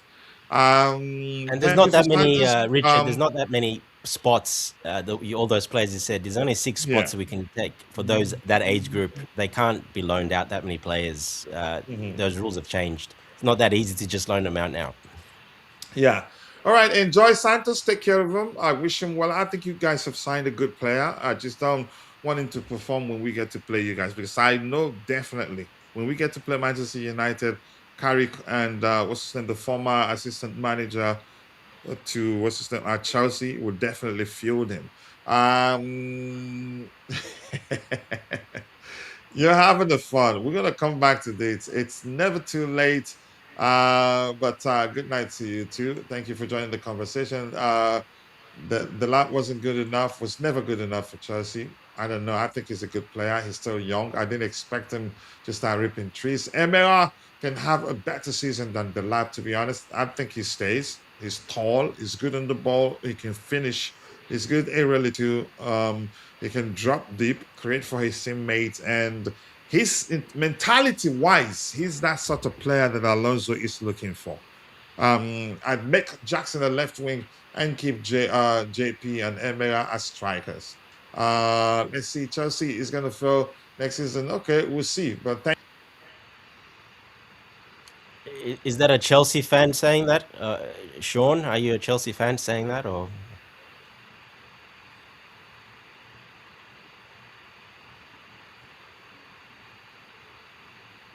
Oh, coach. Oh, he's probably talking to someone.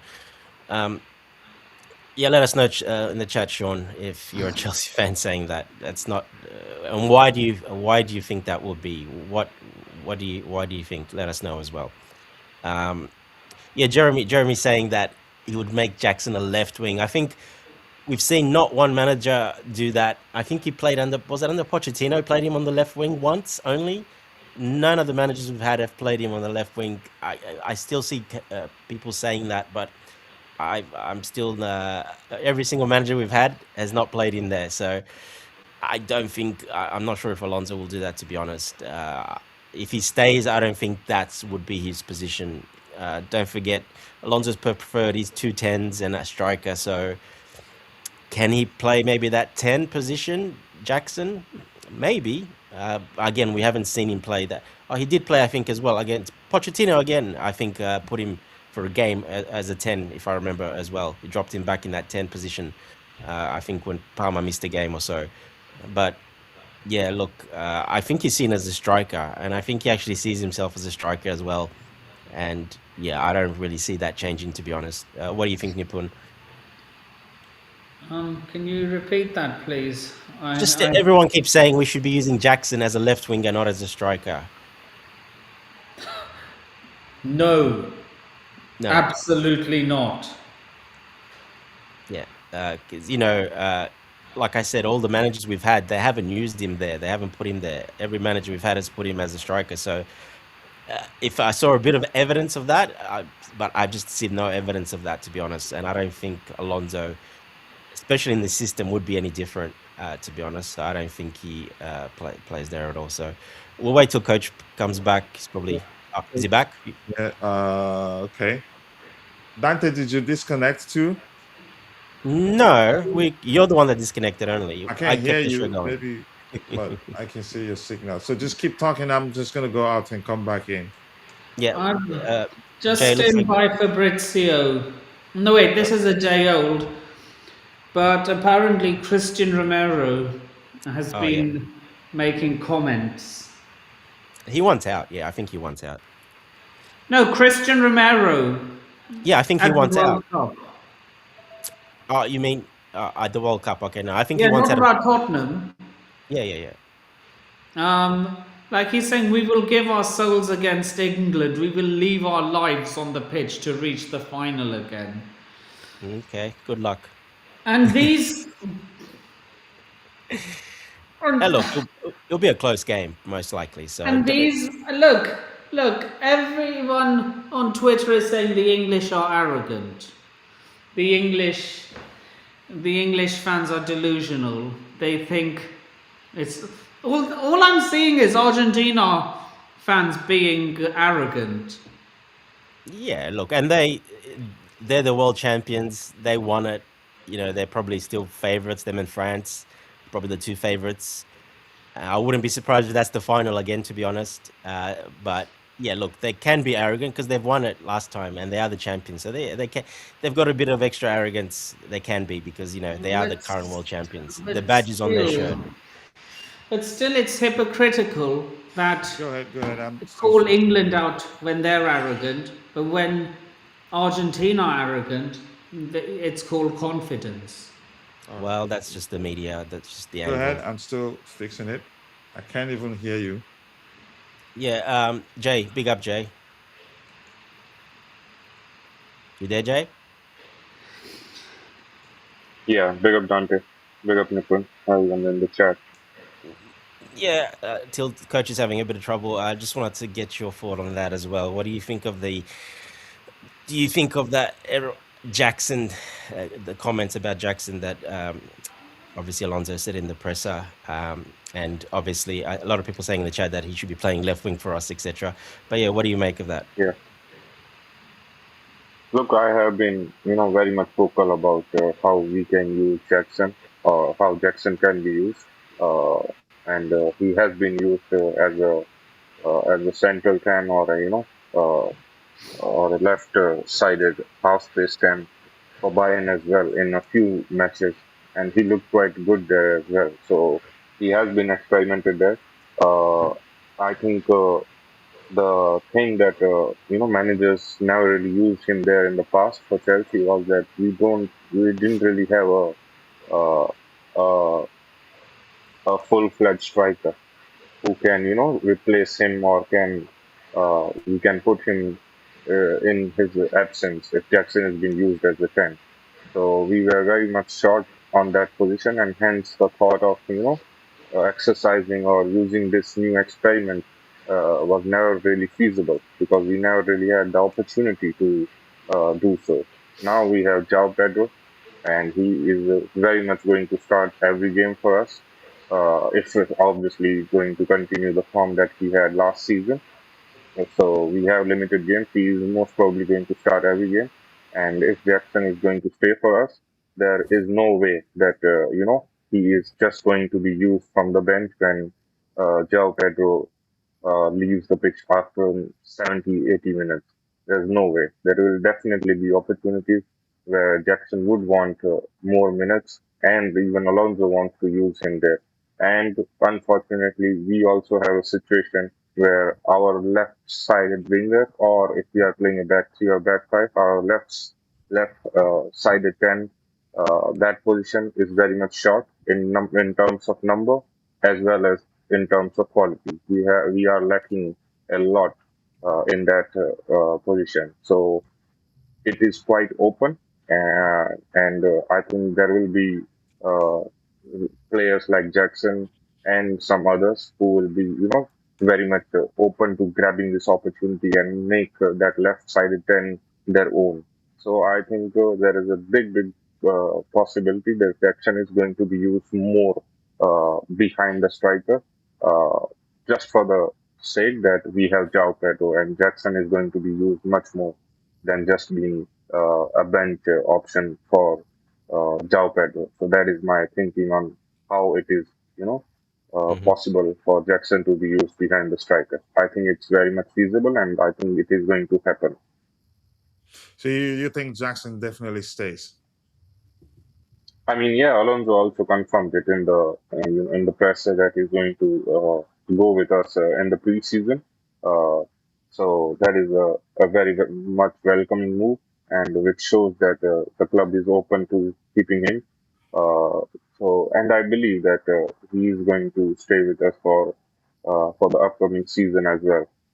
It will depend, because we definitely have to offload a few strikers now, because we have a lot now in terms of quantity. And I think if we are looking to offload, there are a few who, in terms of quality, should go prior to Jackson. I think he can offer us a lot, especially as a left side 10. Yeah. All right. Thanks so much for that, and thank you for joining the panel. Jay Emera can have a better season than the lab. That's how I see. I respect the lab, but I think off the bat, if you understand how Xabi Alonso approaches the game, I think he would want Emera to stay over the lab. If in fact if we end up you say if Jackson stays, which definitely would mean that one of them has to leave. I think it'd be the lap, and that's just my opinion. It could end up being Emera. I'd make Jackson a left wing and keep JP and Emera central, which could happen. Chelsea is gonna I'm not reading this guy. Next thing I'm gonna block you. Just speak your mind. The way you're saying it, you don't sound like you're a Chelsea fan. And did I read something that suggests you're one? But Drew, nice to see you. I appreciate you finding the time to join the conversation. Is this vertical format going to be consistent in the nearby future? We're working on something to be able to stream in both formats, and then you get to watch the one that's more convenient for you. Right now, because if we're streaming landscape format, those that follow the show in mobile devices, they suffer more. Yeah. So, but we'll fix that. And most of our followers got to know us through the vertical format streams. You're a Chelsea fan. You don't sound like one. England players should be fearless like Egypt when facing Argentina. Fearless like Vozinha's national team. What are they called again? They're not. I can't quite remember their name again. All right. Among the justifications from the leaders of the Senegalese Football Federation, the prize goes to the attack on Dr. Fadio, explaining that he wasn't suitable because he trained as a gynecologist. That's some story. This doctor has been with the national team for 10 years. He's never hidden his background. And in a moment of crisis, bizarrely, President Abdoulaye Fall pulls out this argument. It's laughable, but yeah, I'm going to talk about Chelsea right now. Not blues related, but worth a read, coach. If I say that, read it because it sounds like funny. Says Yoro Hato needs to be a backup. You don't understand football. We need to get Pep. I don't mean to insult you, but dang it, saying Hato to be a backup for who? You must not know Hato. And I have a Jackson question for you. Yeah, go ahead. Would you take Leon Goretzka, free agent, lots of experience? Who? Leon Goretzka. From where? Bayern Munich. He's a free agent. Is he really? He is, yeah, he's left. He's leaving. Kimmich might be on the way out too, but Goretzka definitely, yeah. Do you see it happening, Dante? He's got the profile of quite similar to Xhaka in a way. So yeah, it could be, but I wouldn't rule it out. I think he adds that steal in that area with the passing range and the physicality. But yeah, it's up to Alonso obviously if he rates him that way. But he's not too dissimilar to Xhaka. Same size, same even stronger than Xhaka actually, but same sort of size and same passing sort of range.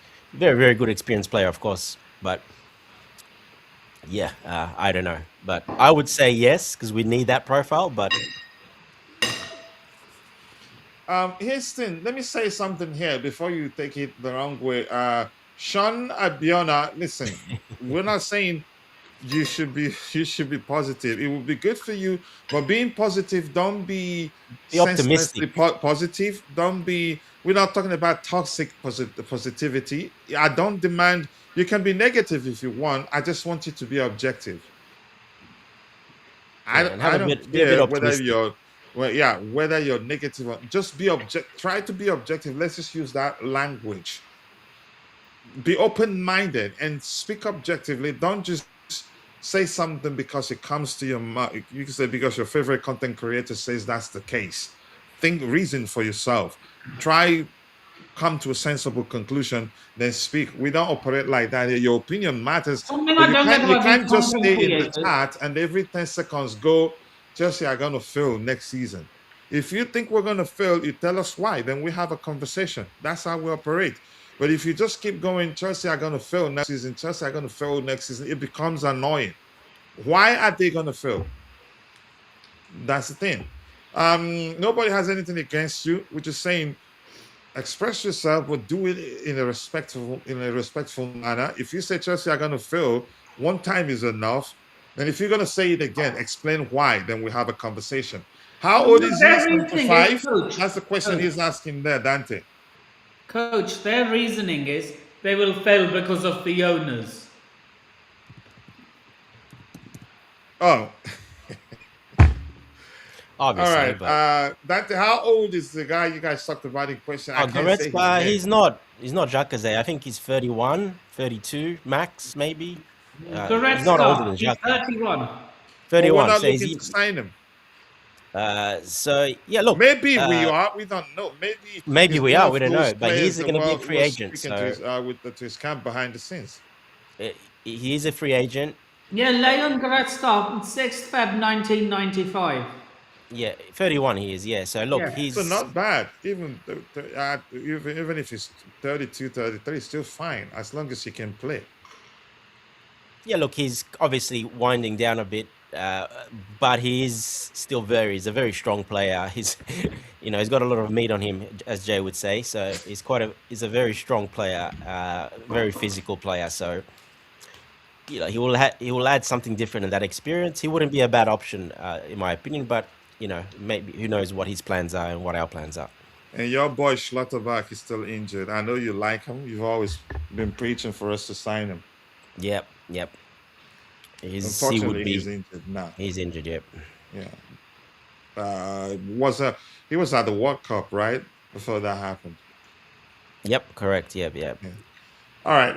I think we're going to do well. You don't have to say that for the sake of saying it. If you think we're going to do well, say it. So back to my response to how you've been speaking. I have nothing against you expressing yourself or your opinions, but try to be objective. Just don't do it as if to antagonize others who don't agree with you. We don't have to agree, and I'm a big believer in if we all agree, something is definitely wrong. That's how I operate. I just don't want somebody in the chat screaming, "We're gonna fail, we're gonna fail." Why are we gonna fail? It doesn't matter you're saying that we're gonna fail, but why do you think we're gonna fail? Are we going to get Lacroix? It's a part. There's a chance. I don't work for the club. I've not been part of the negotiations. I'm not sure what's going on. But it looks like we might be able to get the deal across the line. But he's a player I like. He brings balance. He's not that much of a ball playing defender, but he's more of a traditional center back. For me, we lack that right now, which We was need one why of those. Yeah. yeah, which was why I said at the time that I wouldn't mind us signing the one that joined Manchester City, scored against us and celebrated. That was unbelievable. And I used to think he was Chelsea through and through. Um, so I don't know, but then let's say your thoughts. You think we'll get Lacroix? I think we will. I think he's our number one target. I think got put off, obviously, You because think it's France. our priority target? I think he was a number one target, yeah, as in for centre back, yes. And I think, price wise, he might be a expensive one as well, because he will be probably around that 60 million. To be fair, he's not going to be less than that. Maybe 55, 60 around there. So he's going to be a very expensive centre back, but in this market, that's pretty good. He's the right age, so it's not really a problem playing that much because he's not. The defenders play a little bit older anyway, so he's a very good age. France international, not starter, but he's the next in line. So, and Premier League experience, and has won recently, which is very good. He's not just coming from a mid-table Palace team. They've won against good teams. They won a couple of cups recently, so they've actually won and done very well. So he's experienced that. So that's really that's a big positive as well. So yeah, I think he would make a good signing. Yeah, like you said, we need in that CCB role, even on the right, but more that CCB role which he plays for Palace as well. You need that type of defender. The other two on the outside can be the ball-playing defenders. That's similar to what Alonso had at Leverkusen, using Jonathan Tah as that CCB in that formation. He was not that good at passing. His job was to be aggressive, to defend, and to cover for the other two, and just be that defender in that defense first, and let the other guys do the more ball playing. So I think that's why we're looking at him. Like I said, those things, plus he's played up and he's been successful in that position, in that formation. So he's pretty much a plug and play in an Alonso system. So yeah, I think it'll be a great signing. We still need another one. I think on top of that, if we need another centre back, but let's get this one done first, and we'll see who else we're going to try to bring in. Yep, we'll see in due time. Sean Abiona says, okay, here's his reason the reason he's been saying that we're going to fail, because we don't have experience in good goalkeeper, and the owners don't care. That's my problem. The way they always buy players who are 18 or 17. Okay, I don't want to try to defend the owners. I'm not their lawyer. I'm not going to also try to explain to you what we're doing in this transfer window, what we've done already, and what I believe we're going to do. I just want you to pay attention. Let's see what happens. Let's see whether by the time the transfer window closes, they do enough to convince you that maybe we'll do well next season. Because Let me just add to that, we coach. all we Again, all we just see signed. things from different lenses. So I'm not Yeah, going to try and we to just signed convince you. Bertoni as well. This Yeah. 18-year-old. That he'll be our new number 10. Actually, yeah. Yeah. Oh, yeah. The new kid we signed, right? I heard he's Yeah, going to be Bertoni. playing He'll 10 be our for new us. number Yeah. 10. So he's Mhm. taking the shirt from Parma. Mhm. He's going to be the new 10 going forward. So yeah, great signing that one. Yeah, another good sign. Yeah. All right. So, Dante, I want us to talk about the so-called Emiras attitude. I think you could argue the reason why his attitude has become the talking point is because, yeah, he's a good footballer. You can't come out and say Emera isn't a good footballer. Even before he joined Strasbourg, he was doing well. And at Strasbourg, he did really well, except for the periods when injuries kept him on the sideline. It's not like we're signing him as the sole striker we have at the club. We No. didn't. We still have João Pedro, and chances are Nicolas Jackson will stay. But I still think I still think if Jackson stays and João Pedro is still here, he might end up going out on loan. That's just an opinion anyway. I'm saying certainly that would be the case, but I digress. Back to his so-called attitude, for me, not an issue. I think one of my friends on X, what's her name again? Was referenced, and when he says something with regards to his departure from Strasbourg, how he's going to join a bigger club or something to that effect. And you've seen when you see him on the pitch, he has that never die attitude, hardly ever gives up, leads by example. He did captain Strasbourg, by the way, until he got injured. I can't quite remember what happened. If we're talking about signing players who are not wimps, who don't sulk when we go down, when we go behind by a goal. He's that sort of player that never stopped playing until the man in the middle blows the final whistle. And I think Alonso probably must know of all those things we've talked about now. You can't bully him. You can muscle him off the ball easily. He's really, really quick. He has good ball control. He's also an excellent finisher, even a better finisher than Nicolas Jackson. Yes. Well, because he's not the fanciest of names, not a lot of people are talking about him. You know why? I'm not even concerned. A lot of people were questioning the signing of João Pedro, and they would have loved us to go for Victor Osimhen rather than João Pedro. But Dr. Let's hear you. What do you make of the argument, the talking point that his attitude is the problem? I don't think it's the problem. It reflects his mentality. He wants the best. Yes. And has strong belief in his abilities. But go ahead. Look, again, it's a misconception. Obviously, people see stuff on social media because he got a ban from Strasbourg when he had that interview, and he mentioned that when he first came in, he thought he might have been in Germany, not France. It's right on the border with Switzerland and Germany. So, and he got a suspension for that from the so they look at that because he got suspended. And then at the end of the season where, he was basically backing his teammates and he was injured when they got knocked out of Europe, they didn't like how he was dressed for that. So these are the two reasons that he's got issues, a lot of issues, apparently. Nothing from Strasbourg. And I've watched Strasbourg all season for the last, since we bought Strasbourg. I've watched pretty much every game Strasbourg. So, me and Tobago, we watch quite a lot. So, a lot of these people don't even watch Strasbourg. Most don't. They just don't. Yeah, you and Tobago did watch a lot of their games. Yeah, I remember that. Yeah, so I've seen everything. I've seen how he leads in the dressing room. He is a leader. He's very strong. But like you said, he's a fighter. He's very strong-minded. And he's not a kid because he's not coming as a 19-year-old. He's not 20, 21. He's a little bit older than that. He's 23. So he's starting to get up, Serious. He just broke into the national team of the Dutch team as well. He just missed out on that on the World Cup. They went Due for to old guys injury. again up as strikers, and they didn't do nothing in the end. So he's next in that line for the. He's going to be the number 9 for Holland as well going forward. He's that next one in line. Who? Who? So who? Omega. What do you mean? Omega.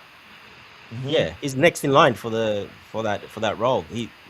Who is it right now? Wout Weghorst. Yeah, that 35-year-old or whatever he is. I And the have a other one, the question too for you. tall. I have a question for you. I've asked this to a lot of people. Who would you trust more in a relegation dogfight? Wout Weghorst or Chris Wood? Well, I mean, it just depends on the team formation, who you're playing. That's not an easy question, but on form and stuff, yeah, Chris Wood, yes, definitely on form. But go ahead, Dante. Yeah, so it just depends. Yeah, look. I would trust Omega over that. I've seen him play do really well in that situation actually. So, yeah, look, he's that next guy in line for that as well. He made his debut. And that's down to, you could say, players available. Players available, age of the other players ahead of him. Again, they went with the old guys for the World Cup, and again they failed. So, I mean, those Weghorst and the other one, I can't remember the other tall guy as well. They're not going to foresee. They're pretty much coming to the end of their careers. They're already 34, 35-year-olds already. So, so he's the next guy in there as well. So I think him then coming at Chelsea as well. He's gonna be that number 9 going forward. I think for the Holland national team as well. So.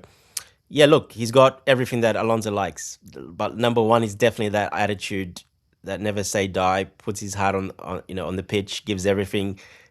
You watch him run, tackle, put challenges in for a striker, and for a 6'5" striker, the way he plays, yeah, he puts a lot of energy into it. Now he probably has to balance that a little bit out. I've seen him a few times going that hard that he can run out of breath. He can exert himself a bit too much, so that he needs to get that under control. But other than that, look, he's got everything that you need, and he's At coming. least if you're in the chat, can you try keep the topics aligned? Otherwise, I will assume you're having conversation with someone in the chat there. Go ahead, Dante. Yeah, he's coming as a squad player. He's not coming to be the starting centre forward. He's coming in to compete for that position, but he's not like he's coming to be that guy. So No, João Pedro is he's that not guy coming for to be now. that guy. Yeah. João Pedro is that guy. Don't be surprised. You never know. Omega can come in and do better, and he might be that guy. You just never know. So He hasn't been called up yet, has he, for the Netherlands? He has. yeah, he has. He's made his debut as well. That's what I I was think saying. the reason he didn't go to work is because he was injured. It's not been long actually he recovered from an injury. Yeah, he was injured at the end of the season. But knowing Ronald Koeman, who I don't rate whatsoever, as a manager, by the way, knowing Ronald Koeman, he would still start Weghorst. Oh yeah, and that's what he did. He chose Weghorst and there's another big guy. You don't They get used what to I'm play. saying. Yeah. Like, I'm saying, even if he did take Omega to the World Cup, Oh yeah. he would of course. still start Wout Weghorst. Yes, he would. Yes, and he did. All right. Nipun, anything you want to say? This the reported Emira's attitude with Chelsea fans. I think, as I've said, they're just looking for something to hold on to, or for a reason to start slating him and to justify their reasons for not wanting the club to integrate him. I'm okay with it. He's not our sole striker. We have João Pedro and Nicolas Jackson could still end up staying. But anything you want to say about that before I go to Jay to hear his opinion on the so-called Emira's attitude issue? I have another question, actually. Do you Okay, think... let me have Jay. Let's hear Jay's opinion on then you can ask your question. Jay, are you there? Yeah, I'm here too. I know you didn't feel. I think I've heard you say you don't think he'd do well at Chelsea. Not necessarily because he's a bad player. I think something to the effect of him not being good enough. But that's, by the way, there's a chance he stays. But the question I want to ask you: what do you make of people's complaint about his attitude? And I'm quite sure you've heard the the reason they're saying all those things? Look, as a striker, you can be scoring goals game in, game out, and you can have that attitude, and that attitude or, that behavior will suddenly look like an aura, and you will be, hailed on social media. Yeah, that's Or deep. you can be struggling, or you could be struggling for goals. You can't score a goal to save your life, and that attitude will look stinky and it will ruin you. It will pull you down. So as far as I'm concerned, I think it's a non-issue. It's a no topic for me because it Mm-hmm. will very much depend on how he's going to perform. That attitude will only be the cherry on the cake, or it is going to, further ruin his season. So it will very much depend on how he's doing on the pitch. I think it's a side talk and something that does not really depend on the player's footballing skills or anything. Now, talking about the player's profile, I have been, critical and I have an opinion on him. I do not think that he's that good enough to just come in at Chelsea and have a wonderful season. The Premier League has humbled many good strikers, and especially at Chelsea, we have seen this for years now, for decades now. It's not an easy thing to do, and especially for a young guy like him coming from the French league, who has a terrible injury record as well, coming to the most physical and most difficult league. It's not going to be easy if we are, going to be logical. There are factors that adds up and says that he is going to struggle, but I do not think that there can be, you know, hopefully there is not that case where Omega is given that much opportunities or he's playing that much regular game that we can actually form an opinion on him. Because if João Pedro is having a good season, which which will say that the second striker is not going to have, or third striker for that matter, is not going to have that many opportunities. That means we are having a good season and João Pedro is having a good season. And we have limited number of games as well. Hence, I think that I have an opinion on him that he is very much limited as a striker.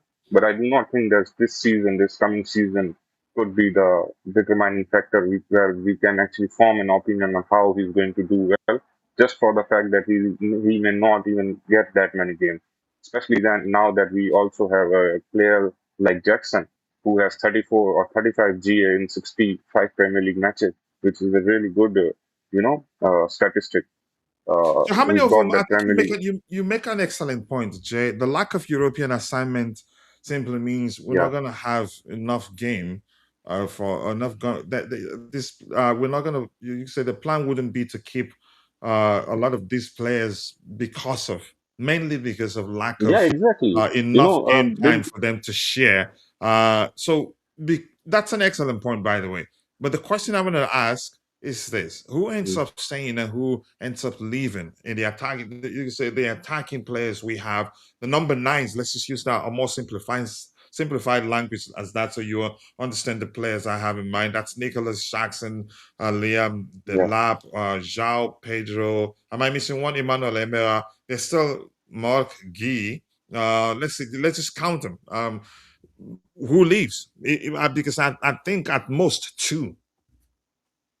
Yeah, if And you that's just an asking me opinion. to, There's no telling whether the manager decides, you know what, I'm going to keep Nicolas Jackson, keep João Pedro, and also keep, what's his yeah, name, Emera. But let's hear you. If he wants to cut it down to just two number nines, who do you think leaves? Who if we, stays? if in my opinion, and if we go by stats and the experience and everything, I think the pecking order picks itself. That is João Pedro number one, and Jackson just because for his experience and versatility as a number 10 as well, he will end up staying as well.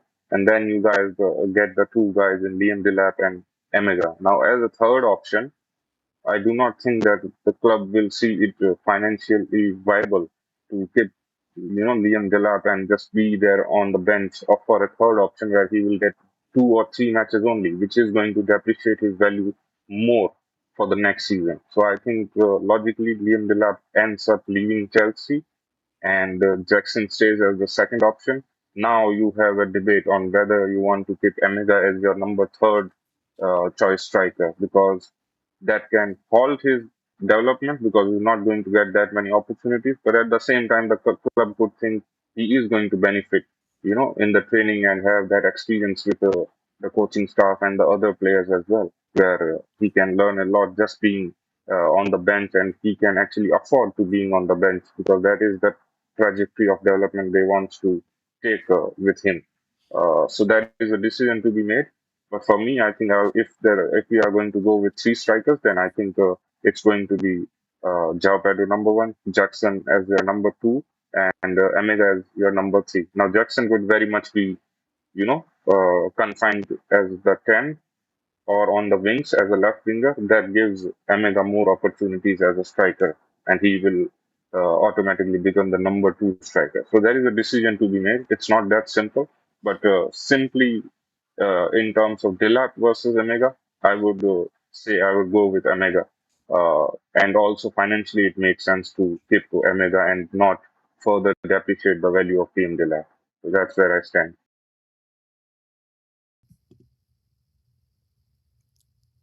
Yeah, just Excellent to add point. to But that. let's see what happens. Just quickly, let me give back the microphone to those in the chat. Dante, if you want to say something, just give me a few Yeah, seconds. just Yeah. quickly. All right, go ahead. Go Let ahead. me just add what I have Um, on my mind. So, Coach, read the chat, please.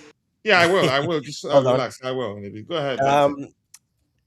So Alonso used only two strikers at Leverkusen, which was Boniface as his main striker and Patrick Schick as his backup. That's it. They're the only two strikers he used while he was there. He used Florian Wirtz a few times as a false nine when Boniface was out and Schick, but he only used two strikers ever, only. So that's interesting. I thought I'd just bring that up. He's never really ever used a third striker. He likes to, and I've heard him say that in interviews that he likes a very small squad. And would it be accurate to say that all of them were more like hybrid number nines, or you could say just to No, simplify it, not to you could say no, Patrick overcomplicated, Schick all wasn't. capable of Yeah. dropping deep and participating in the play effectively and creating for their teammates. No, because Patrick Schick was a proper striker. He was the proper nine, tall, physical, very good with the at his with the, heading the ball. He was more of a traditional nine. He is, whereas in Boniface was, he had the physicality, the height, but he was a bit more hybrid. Yes, but Schick was a Excellent proper on the ball striker. too. Yeah, but it can go out wide as well. But Schick was a number nine box striker. Yep, he was definitely just a number nine box striker. That was his main strength. So he only used those two as strikers while he was there the two seasons. So that tells me that, yeah, don't be surprised. Maybe he cuts it down to now. Obviously, he can. It's good to have an extra one. Maybe he couldn't afford to have an extra one at that time, but if you can have an extra one, maybe he's changed now. But just thought I'd give that insight that he's only used two strikers while he was at Leverkusen. Yeah, I mean Yeah, yeah. the Chelsea's resource for me changes everything. So yeah, and as you mentioned, we never know whether he could have had a lot more of hybrid number nines. Uh, Maybe because they have limited resources there, but at Chelsea, we have a lot more and maybe capable of accommodating more than he had to work with at Bayer Leverkusen. Go ahead, Jay. You were saying something.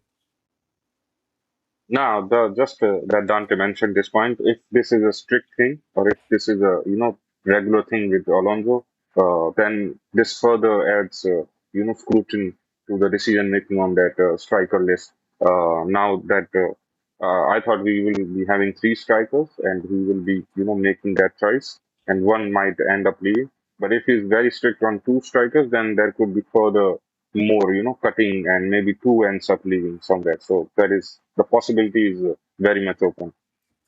But before Dante, before we talk about what he said with regards to him playing in a particular way, you read that aspect, right? You read that aspect of it, the Yes, I did. Yeah. transcript of his interview. Okay, it's important we talk about that because I don't think he's married to a particular approach alone, and he's made that clear. Richard is saying Kimmich is the better player.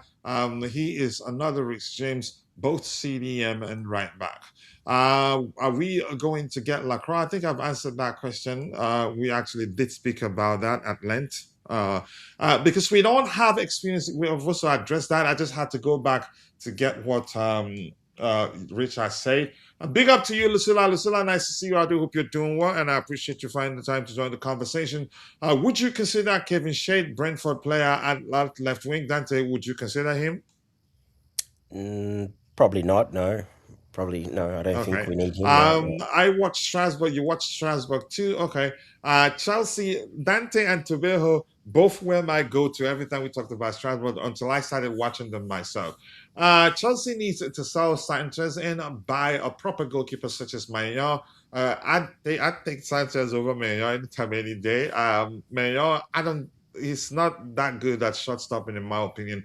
Diogo Costa, I'd take Diogo Costa over Sanchez, or a better one to fix the centre back three, sign a proper attacking skillful midfielder to replace Hazard. I'm not looking for anyone to replace Hazard. I just want an attacking midfielder that's excellent at creating, that's capable of garnering double digits by the time the season ends. Robert Sanchez is the biggest problem right now. We got Diego Costa, goalkeeper. He's good with his feet, but no, they're going to keep Sanchez because of Ben Roberts. That era has gone. If Xabi Alonso wants another goalkeeper, he's going to get it. About Nicolas Jackson, Bayern did not sign him permanently because he's not good. Okay. He did not play much because of Harry Kane, but even in the Senegal team, he was most of the time benched. Something I want to say quickly. I think for me, we did discuss that at length at the time. I think he was the way I phrased it was I did say that he was he was just a placeholder signing for Bayern. They were desperate, and they were just going to pay that 15 million loan fee at the time and let him go at the end of the season. They weren't going to risk paying Chelsea the total amount we were asking. And that was what I believed was the case at the time. Maybe they meant it when they signed the deal. But yeah, give me a second. Yeah, they evaluated him while he was there playing, and they made a decision in the end that it's not worth keeping him.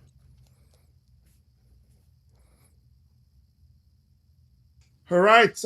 Jenny, anything else you want to say about that, or should we move on?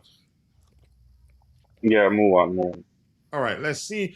I think let's speak about this quickly. I don't know when I'm going to scroll and find it because, yeah, this is a free form show. Nothing is arranged on the tabs there to address one by one. Dante, okay, I remember this. Sorry, I nearly forgot. Let's talk about his what he said about his preferred when asked the question whether he'd employ a particular approach. His response, for me, reflects the fact that he's not married to a particular approach. He's willing to mix it up. Yeah, look, when we say mix it up, probably more, he's got his set philosophy, which is obviously the three at the back with the wing backs. He's got that with the two tens. That's his set philosophy. Now, he does change, obviously, based on game, how the game's going. I've seen in games where he's changed it to a 3-4-3, 4-4-2, 5 at the back, depending when you want to defend, or if you're losing in the game, you want to attack more, adding an extra forward. So, yeah, look, he's flexible in that sense. It's a little bit like, Maresca, the problem with Maresca. Everyone said that he's one-dimensional. He doesn't change nothing. Well, that's to the normal, average football fan probably see that. But, if you study it quite a bit, you'll see that he was nowhere near a one-dimensional manager where he did change it up quite a lot. You got to know, the tactical side of the game a bit more, which not every fan knows exactly, which is fair enough. So, but yeah, so he's pretty much similar to that. Yes, he's got his set philosophy, but he will change it up depending upon how the game's going. Even at halftime, I saw many times change it at halftime because he wasn't going. They were losing. I remember on certain games at the end of the season, he was losing 2-0 at halftime. And he did change it. He put another striker. He used both his strikers. He went to two strikers up front. So obviously you do that. Obviously, just depending on game outcome, tactics of the opposition as well. you can't be just one dimensional. That doesn't really exist in modern football to be just one way all the time. So yeah, look, he's definitely got that in his game, and he will change it up. And like you said, more resources, able to have more players, that always helps. A manager's always. I know he likes a small squad, but you're always gonna. It's always good to have the resources to have extra. It makes a difference. It makes a difference, and Premier League. This is where he comes in. His experience in the Premier League comes in because he's played in it. He knows the demanding. He knows how physical it is, and he knows how much more football is played in the Premier League over those other leagues where they have a break, etc. Winter break for a month. They have breaks that don't quite play that much. Where in England at that time of the season, you're playing, even in the league, you're playing back to back like 3 games in a week. So he knows that that's going to be a massive help because he knows how tough that is, and he knows you need a squad. England's a little bit different from Germany, and like I said, the breaks are different. They play, even though they play sort of the same amount of games, but they play it at a very different pace and a different time. So yeah, in England, you're going to play a lot more games close to each other, etc. So uh, yeah, he knows that. So I'm sure he would like to probably have an extra couple of players because of that. Yeah. Jay, your thoughts on that? Yeah, as Dante mentioned, it's very hard actually to find a manager who is very strict to one formation or one style. Modern managers always have plan B, plan C, even when it's not very much visible on the pitch, on paper, there is always flexibility and interchangeability that is happening on the pitch. That is the demand of the modern football, and hence why every manager, I think this is one of the few things when they are learning up and, teaching themselves the art of football as a manager. I think that is one of the few things that they always keep in mind and want to add to their game. So that is very much basic. Until and unless you are one of those old, traditional managers like Conte, who are not going to tell. Well, even Tuchel, shifted to back for quite a lot of times as well, and in games as well, he had that shift in formation, and that is a better thing to do. And Xabi Alonso is one of those where you can visibly see that change. He had a whole season at Bayer Leverkusen where he played in one certain formation. Obviously, there was variations, but majority of that season was done in a particular formation. And then we had the Real Madrid one as well, where the back four was more prominent. So he is not even those where he can go and change it, but we don't know it. No, it has happened very much. It had been seen at two bigger clubs in two different seasons as well. So he is very much specialized in doing that. It's not just another thought process which can happen. It has very much happened in the past, and it will be very much helpful for us as well. And that is the demand of the Premier League, as Dante mentioned. You cannot be strict to one thing. There are different types of teams, different type of player profile, different type of managers with different mindset. They can come up with plans which might not work on that day for what you have planned, and hence you need to be flexible enough to change it mid-game, so that ultimately the goal of achieving 3 points or snatching a victory can happen. And it is going to help us a lot in the upcoming season. I still think that prominently he would go for a back three, but the back four would also happen a lot as we go more, further more deep in the season. This also, confirms the fact for some of those doubters that he's not involved in the players' sales and players' purchases, because the versatility that we see in the new signings or the players that we are linked to, it very much screams that the manager is involved, or the type of manager is involved, who wants to change formations or shift different type of techniques. So this also clears up the fact that he is quite deeply involved in the signings. For example, Palestra, who can play as a back three, as a back four as well, and can play on the left and on the right as well. So yeah, I'm looking forward for this season, and this is one of the more uh, more favorable parts of Xabi Alonso's game, which is going to undoubtedly help us get results when things are looking difficult Yeah, no one in can game. tell me. No one can Hold tell on, me Yeah. Nipul. when Let a him drop. straight. Hold on, Nipul. Go ahead. No, no, I'm done. I'm finished. You can Okay. go. All right. All Oh, right, Nipul. Let's hear you. You sorry were going to about ask a that, question coach. too. Sorry about that, coach. No worries. He's good. He's good. Don't worry about him. He's Um, a nobody. yeah, it's nice for a change. Look, this is what I like about this channel. Like, you have so many different opinions. Like, it's not all like just attack, attack, attack the ownership. Thank you for that, Nipun. And something you said, Jay. I don't want to give you credit for something you didn't say, but I want to say something quickly. For the average football, well, for every manager, there are certain elements or factors that define the way that they approach the game. But those factors, they're not constant for every manager. And you did mention Conte. I think in his case, you could say, yeah, he's easy. It's easy to understand how he approaches the game, and you can actually render his team useless if you understand that it's all about reputation and all that. Um, but yeah, the average football fan, those factors in question define how they see the way a manager approaches a game, whether they consider the manager is one trick minded or whatever. In the case of Enzo Maresca, because he likes to give one player on the pitch the freedom to always complete the triangles whenever his team has the ball, which led to people at the time saying, "Yeah, that's all he knows how to do." That he was a one-trick manager, pony, whatever they call it. But that's by the way, Nipun. Anything you want to add to that?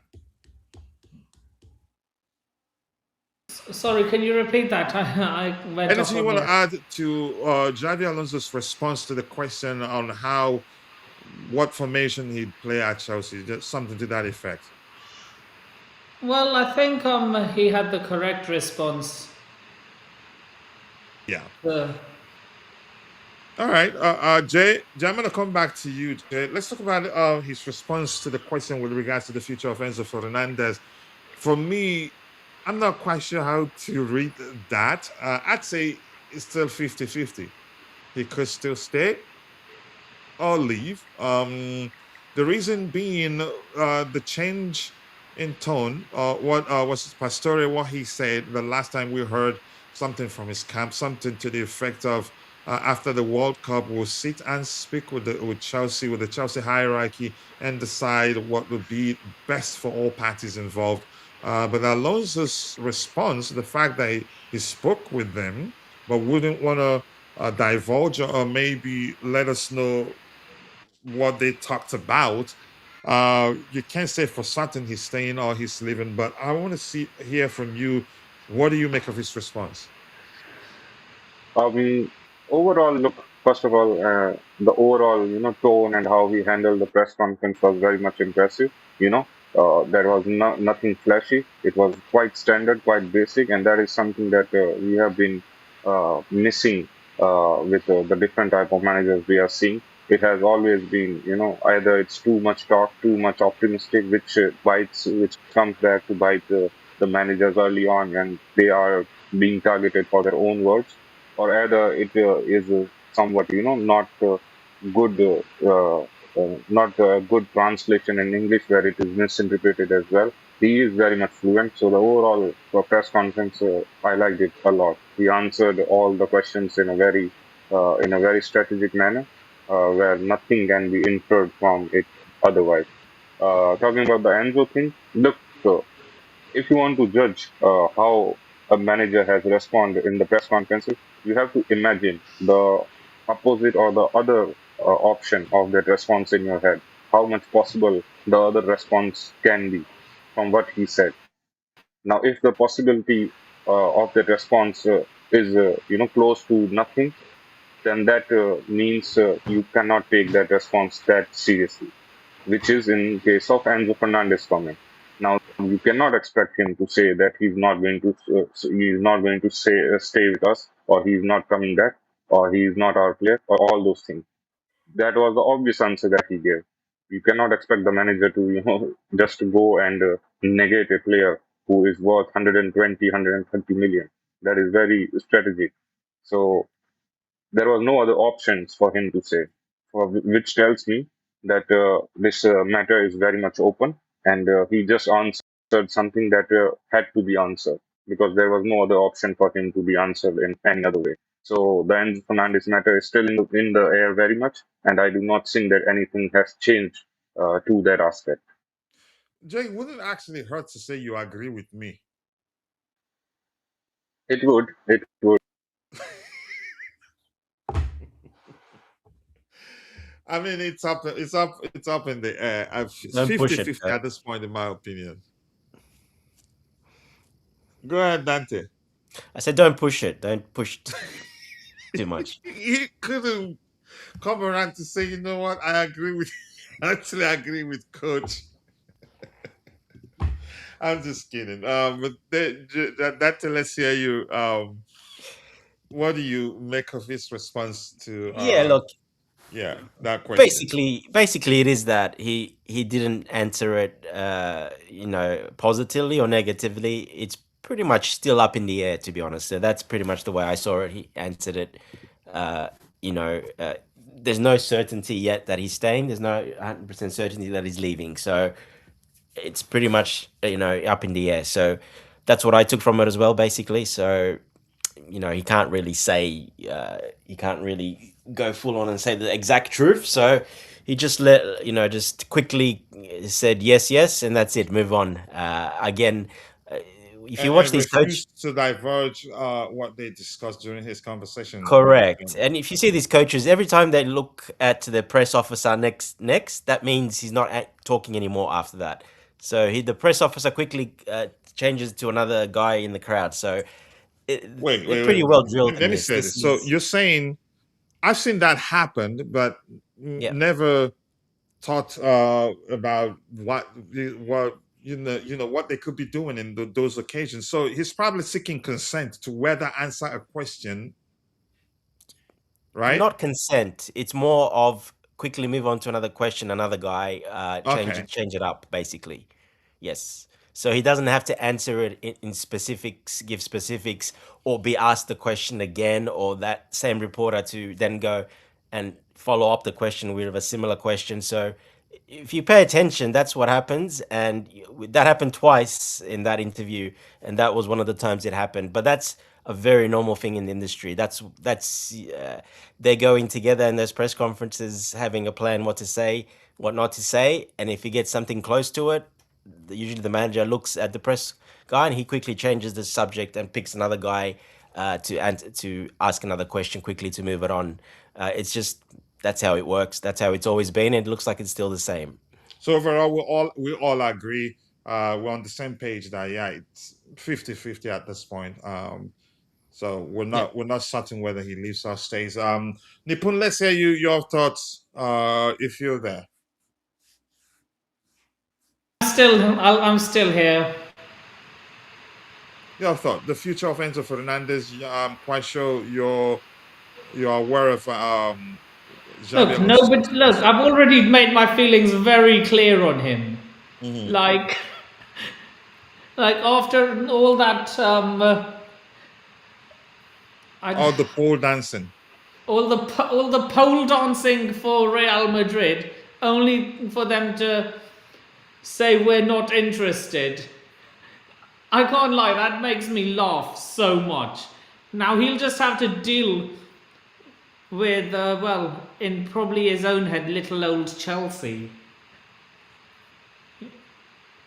Because no one wants him. Yeah. And he wants out.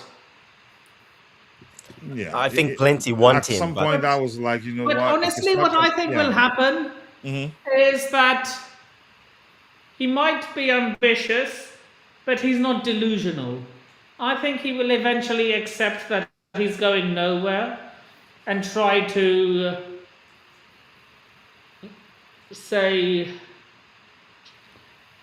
try and rebuild the trust, per se, between him and the fans. Let's see what happens. I think eventually, not.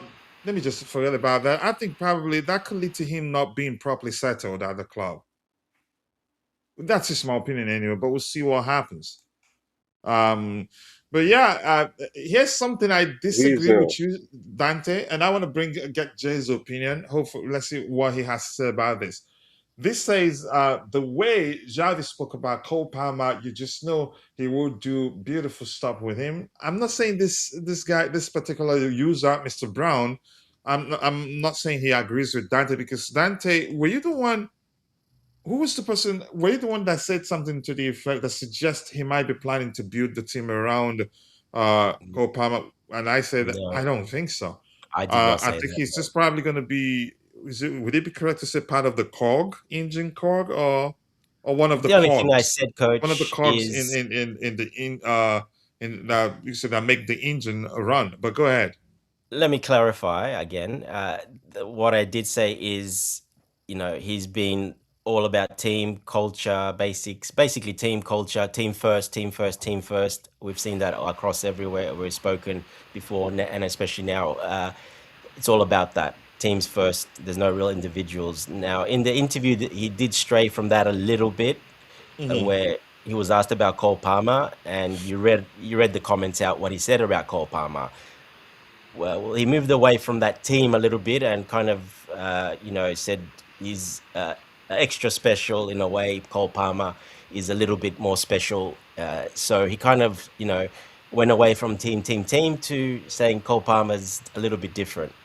So I only brought up the point. I'm not sure. But you did say something that suggests you believe that could mean he's planning to build a team around it. And you're not the first to have said that. I've seen other people No, online say that maybe he's planning to build a team around him, or Vince maybe no. believes that could be his plan. I think I'm mixing your opinion with that of I Vince. think you're mixing But it up. Yeah, no. I it just could be, made the yeah, okay. point. You didn't necessarily mean he was going to build the team around him, No. because I'm It's just quite the first sure time I've heard him. Yeah, it's yeah. just the first time I heard him veer away from team, You culture, could say culture. elaborate on the skill set of an individual since joining. Yeah, and he said he's a bit special than the others, and Yeah. that's pretty much what he said. So that to me is a bit more, praising one player that he's more special than the others, which is not really team, is it? It's a bit more individualistic, like about the Whereas it's individual. all the comments, the most prominent theme in everything he said since joining us has always been team, team, team, team, team.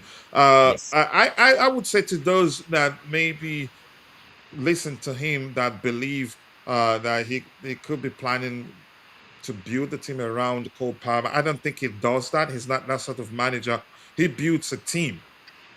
Bayer Leverkusen side, the reason they went unbeaten was because they were a unit, never about a single individual. The goals were coming from every department on the pitch. For And who me, do you think was the guy in that Leverkusen team? If you're going to pick one, who do you think would be that guy there? it's difficult to say. You can't. Everybody was equally important. Who had the biggest impact? Let me put the question in another way. Goals, assists. I don't know who I would say. Maybe you watch them a lot more. To me, it looks like you have an individual in mind, and who would that be? Well, who do you, I'm asking? Do you know? You don't know? Okay. I wouldn't. I don't want to And pick. I Well, the don't. if same you have to position pick Cole Palmer someone, plays. I can't think. You talk. exactly. You want to If you say have to Florian pick Wirtz, someone, right? Yes, yeah, correct. Florian Yes. Wirtz. Wasn't there a time that he was out injured? They were still performing. Yes, they get a Exactly. So lot of the point draws. I'm trying to make, I don't Yep. think he builds the team in a manner that it be about a single individual. He builds a unit. They No, I were, agree with that. I'm just yeah. saying You could argue that that's the particular player that stood season, out. Yeah. the little German of Florian Wirtz, he had an exceptional season, but it wasn't just about him. It There wasn't was a about him, period. no. There was a period that he was what's his name, Boniface, that was killing it. Yeah, At no, some point, he was out exactly. injured Yeah. too. They were still performing. That's Yeah, no, but I'm mainly just because pointing they it had out. a Like, unit. It was yeah, I'm never just about pointing out Florian that Wirtz. It was never the about star Victor player was Boniface. Wirtz. Go ahead. Yeah. I'm just pointing out that the star player was Wirtz, the number 10 in that position, where Cole Palmer is the same. So maybe he's kind of That looking we're at not that. actually, that isn't us talking about him building a team around a single individual. We're Correct. Yeah. talking about who's going to be you said Chelsea's version of Vitz, who's going to be what Florian Vitz, what's for him at Bayer Leverkusen at Chelsea. If that's the argument, then we're on the same page. If the argument is about him building the team against or around the single individual, which I don't think he'd do. No, you I wouldn't. No, yeah, no. exactly. But So we actually agree. Him no, talking we're about agreeing. But Obama I'm in just saying that that manner was could be him just appreciating the player he has within his disposal, in my opinion. But go ahead. correct, and it's just that's just something that I took from the interview that he signaled that he signaled out obviously Cole Palmer, and yes, of course, Verts play the same position. So to me, he's thinking of Cole Palmer as that, giving him that role. I think so. That's probably in his thinking from what he saw. Yeah. But that's a different argument to what I was thinking. That was your opinion. And then yeah, maybe he's going to build the team around a single individual. In No, this he case, doesn't do Cole that. He Palmer. doesn't do He that doesn't do that. anyway. No. It's not his philosophy. It's still team first, but like we're just saying the player that stands out. There's always a player that stands out in a team that's going to be the MVP of the season. Now, I that could agree. be, yeah, so there's always going to be one, of course, but is it the same one every season or a different one? So that's what you got to look. But yeah, Verts was his guy because, yeah, same position, but a completely different player from Palmer, though. Not very similar to Palmer. So not a quite a I'd say different Palmer has profile. a lot more to his game than Vitz. He does, yes, he does. As in more attacking. Verts is a create first. Palmer's a bit more probably, create as well, but more about scoring first. Yeah. Jay, let's hear your opinion of that comment. As I've explained already, a lot of Chelsea fans online read that as him planning to build a team around Cole Palmer, which I don't think is the case. He's just appreciating a very good player. Uh, that's my opinion. Or maybe that's a way of just, you could say, setting that small fire behind him, actually reminding him, look, you're actually one of the best, not necessarily because he wants to build the team around him, but whatever. Let's say you, Jay. Um, Look, that Leverkusen season was the most prominent of Xavi's managerial career, and they end up winning the league as well as an underdog, massive underdog. So and all their players, a lot of their players were actually good and doing their duties. But that one specific player, who caught the eye the most was Florian Wirtz. Obviously, it very much is dependable on what position you play. The attackers, the more forward you are in the line, the more attention you get as a general football fan, because you carry that goal threat. But even despite that, I think he had a wonderful season, and he caught the eyes the most. Obviously, the wing backs like Fing Kong and others as well caught the eye, but I think the most standout was Florian Wirtz. Now, Well, you it is wouldn't very still say normal the thing for team was fans all to. about him. No, it wasn't. But calling the eye is something that is very normal for football watchers. It happens, and it is very much general in terms of attackers because they carry the most threat. A player can be very good at a fullback position or a centre back position. He can have a wonderful game, but he would still, get a little less attention to them that of a forward who got a goal or an assist. That is just the way football plays, for modern football watchers. And hence, it is very normal for football fans to, compare the two seasons and who could be that guy for Chelsea because who had performed the world's duty. And the pretty obvious answer, you know, would be Cole Palmer because they play similar position and they have Palmer has also, produced numbers, remarkable numbers for Chelsea as well. So it gives that dopamine or some kind of pleasure to fans to take such comparisons. And I do not personally see building a team around a player as a negative connotation. I think uh, in football, you do build your team around the player who is the best in the team. That is such a normal thing to do. You want your best attacker to have the most percentage of time on the ball. You want Palmer to have more time on the ball than any other player because he carries the most threat, and that is what managers mean when they try to say things like that, building team around a certain player. That means they want that player to be more on the ball or the center of that attacking threat.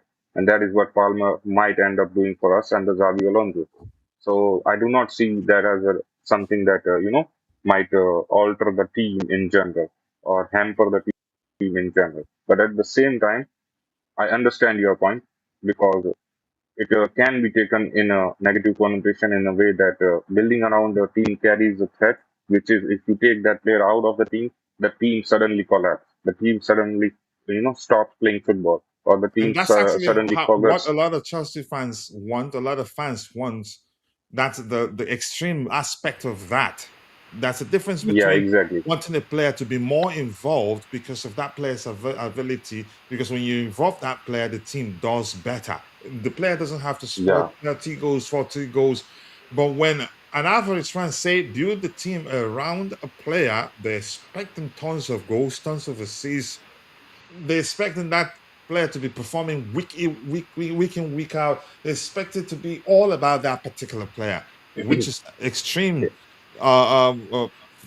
You could say version of building the team around the player, which makes that language exactly, you could say dangerous, in my opinion. But go ahead. Let me exactly. say It's a something. that A lot of our fans are saying, "Oh, our owners are penny pinching. Our owners, good. Our own look. A lot of our fans say, "Oh, just spend the money." I'm going to be brutally honest here and say it's not your money. Yeah, yeah. Go ahead, Jay. You were saying something. um uh Yeah, look, as you mentioned, I think there's a very thin line between, building a team around a player or being dependent on a player. It's a very thin line and it can be misinterpreted as so as well. If you take that player out of the team suddenly collapses, the team suddenly stops playing football, suddenly the tactics does not work. And that is what the extreme or the negative side or the negative version or the negative definition of building around a player means, or, taken or mistaken as. So I do not believe in that. I just think that you always want the best player on the ball the most time, which always gives your team more fluidity and more threat, which is not a wrong thing to do. And that is what Xavi Alonso and most of the fans would want and what would expect. Yeah, thank you so much for that, Dante. You want to add to that, or Nipun? You want to talk about that? Yeah, I wanted to talk about our. Sorry, I'm going on about our fans again. Let me just quickly, Nipun, let me add just a bit of context to that convert so we can finish that about Verts and stuff. Yeah, look, I think Verts had 22 assists and 19 goals. 41 GA in that season. So it was definitely that guy, 36 games, 41 GA. So he was that important guy. But then you can look at Grimaldo, obviously, and Frimpong. They had quite a very high number as well, 13 assists each. So yeah, look, those were the main, actually, the Which more, balances it out, because if it was yeah, just if it was Vitz alone, they're not gonna go throughout the season without losing a single game, or could end up not winning any trophies. yeah. So the strikers not that big number. It was more the tens and the two wing backs. That was the key, and that's what I kept saying. They're the key to that Alonso formation. The wing backs and the two tens. They're the most important in that formation. Yeah. Yeah, thanks Dante for mentioning that because that furthermore strengthens the case of why the comparison is happening of Wirtz and Palmer. Palmer also had a similar season under Pochettino where he had what 39 GA or 41 GA, some kind of metric like that. And So even though that we is were poor, another. we were poor at, you could say, taking our chances. Yeah, yeah, yeah. Exactly. Yeah, So, 38 or it's something. another additional point why the comparison is made because they had seasons where they also produced similar numbers, which is really remarkable number from a similar position. That is the number 10. So that is where, another point where comparison is made. Yep. So yeah, that position is very important. Obviously, it's the creative side. Well, that's why I said Verts is a bit different because Verts has got way more assists than goals, whereas Palmer has more goals than assists. So they're very different in that. I think actually, um, Palmer definitely the standout candidate, right? but Estevao is still there. He Correct. could Yes. surprise people. Even Kenda is actually a fine creator. Yep. The Quenda. only person I wouldn't put on that list is what's his name? Gittins. That's because he's always been more of a goal scorer than a creator. But the improvement, which I preached at the time, the improvement he needs to make, he needs to work on himself to start creating a lot more than trying to score a lot more because he plays on the flanks. So I don't think we should actually pay attention to Estavo and Kenda. Both can actually surprise a lot of people. I agree. Yes, I think Esteval. Yes, I think for me, Quenda's the more assist guy out of those guys. He's the one that's assist first. Even Esteval's score first, not really assist as much. He's about scoring, takes players on, shoots. But he has it in first. him. Yeah, he has it in him, but I haven't seen him quite do it yet. Quenda's the only one I've seen do it obviously at Sporting, not at Chelsea. But even Neto, because if Neto stays, it's another where is he playing as well. So Gittins and Neto are still the question marks. Where are they going to play? Where are they going to fit in the 10s or in the wing backs? So those two are still, we have to wait and see where those two. But we definitely need an assist guy in one of those 10 positions because I don't think we quite have it. I think only Quenda coming in is that guy, the only guy that's an assist type first guy. So yeah, we need a very creative 10. If I was the club, Alonso would be looking at something that very important. Yeah. Nippon, were you saying something? Yeah, I was just saying that our fans need to stop complaining about the owners penny pinching. It's their money. I think that's They like can do what they want with it. I think that's lack of the understanding of how negotiations work, and the fact that in the case, I mean, I've talked about this 1,000 times. We didn't just forfeit our pursuit of Granit Xhaka for the sake of it. It's because Sunderland never wanted to sell, and now this whole thing with Pep Chavarria, they're just moving. Look, they're saying a lot of our fans are now saying that they don't. That apparently Ben Jacobs has said that Chelsea put in a bid to match Rayo Vallecano's evaluation, but then they moved the goalposts. A lot of our fans are saying, "Nah, this is BS." It's not.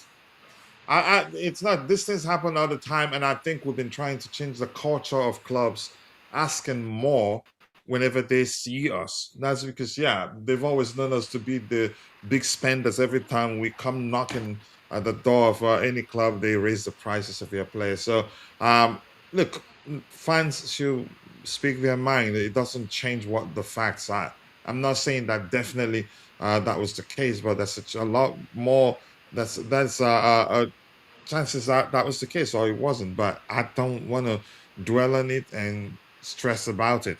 Yeah, Gittins is going to stay. What else we have here? The presser. We've talked about a lot from the presser. Let's see if we see anything else. But he looks happy. Xavi says we are ambitious to be in Chelsea. We need to share that energy, that ambition, and as well that hunger to want to have success. I expect him to say that. Xavi also says he thinks that we have a strong base already built, and now we need to follow up to keep building and building this mentality to be competitive on the pitch, to win games and enjoy it. Chelsea believe that more clubs will join the race for Alejandro Garnacho. Good luck to us. Maybe they will. On Garnacho, Chelsea won £45 million from clubs in England and 50 million euros. Why use two different what's it called again? Why use pounds and euros in one sentence? Why not just convert one? Is it just to make the report a bit complex? I just don't understand. From clubs abroad. I don't know. Dante, what do you make of this report? It's just English tax, basically. That's just the way it is, yeah. Isn't it about the currency sum of conversion? It is, yeah, for English clubs to and pay. 50 million euros. Yeah, English clubs are always going to pay when they do business with each other. It's a little bit of a different uh, financial sort of No, my point economic. is that's pretty much the same amount of money. Not much difference, really. Yeah, not much difference, but it is a little bit. The thinking is a little bit different when you do business with English to English clubs. When they do business, is different from when they do business with clubs in Europe under the euro, obviously under the euro dollar, and not as the pound. So yeah, there is a little bit there, and also legal stuff as well, etc. So just minor stuff, but yeah, not big deal. Yeah. Anybody else want to talk about that?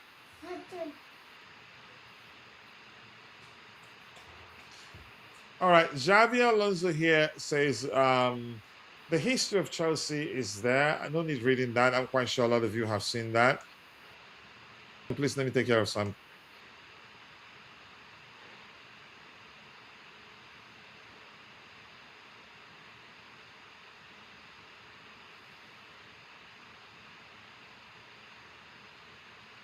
Sorry? Yeah, no worries. No, I had to attend to my daughter. She walked in here and I can't just say go out. She'll start screaming.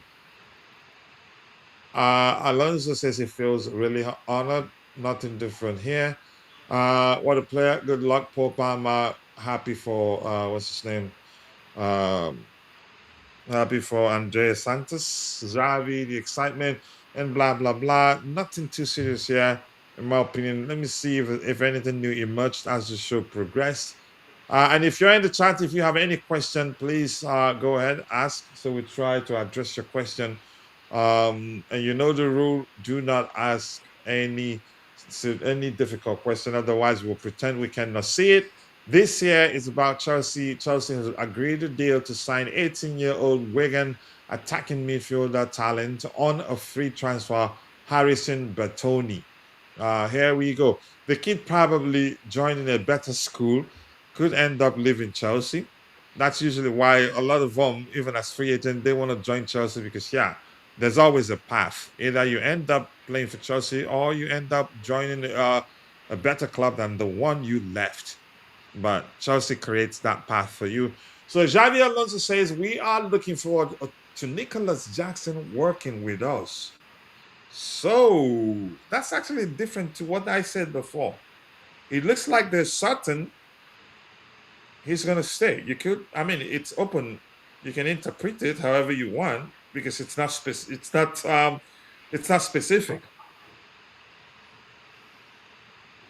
I don't know. Is that from the It's not from the interview. From the interview, definitely. He didn't Because say that's it a like quote. that. It says Xavi, we are looking forward to Nicolas Jackson working with us. I don't remember him saying that in the interview. This is from something else, I think. Maybe some. Jay, have you seen this before? Don't forget they do have the press not his after the exact cameras turn words. off. The press ask more questions. So maybe from that. I don't know. Yeah, But he didn't say that maybe in the from that. interview. Jay, you don't remember seeing this either. Not in those words exactly. He did mention Jackson, but it was regarding taking him to the preseason. He only said that he's gonna be when he comes. He'll be joining the team in 2 weeks, basically when the preseason starts. He didn't say he's coming, staying, or nothing. He just said that's when he's due back. That's all he said, basically. So he didn't say this in the interview. And that doesn't necessarily mean that he's definitely staying. No, it doesn't. But yeah, look, it could be from after the interview because, like I said, when they turn the cameras off, the press still asks some questions so they can put in the newspapers, etc. So it could be from something after, but we need confirmation that that's exactly what he said. Yeah, because he didn't say that in the interview. Because if he did say this, that's That's a bit more weight. telling. Yes. Yeah. That's telling, yeah. For me, it means we are working together to keep the right decisions in the planning on the training sessions, but how we want to prepare the squad for each position. Okay. Um, all right, this was probably presented as he phrased it. I don't think there's nothing else here. Copama, who's this? Xabi Alonso on Copama. I am happy that he comes in. He comes in a good mood, with a good mindset to have a great season. We're looking forward to getting the best out of him. He will be a key player. This is as specific as can be, Dante, just as you explained.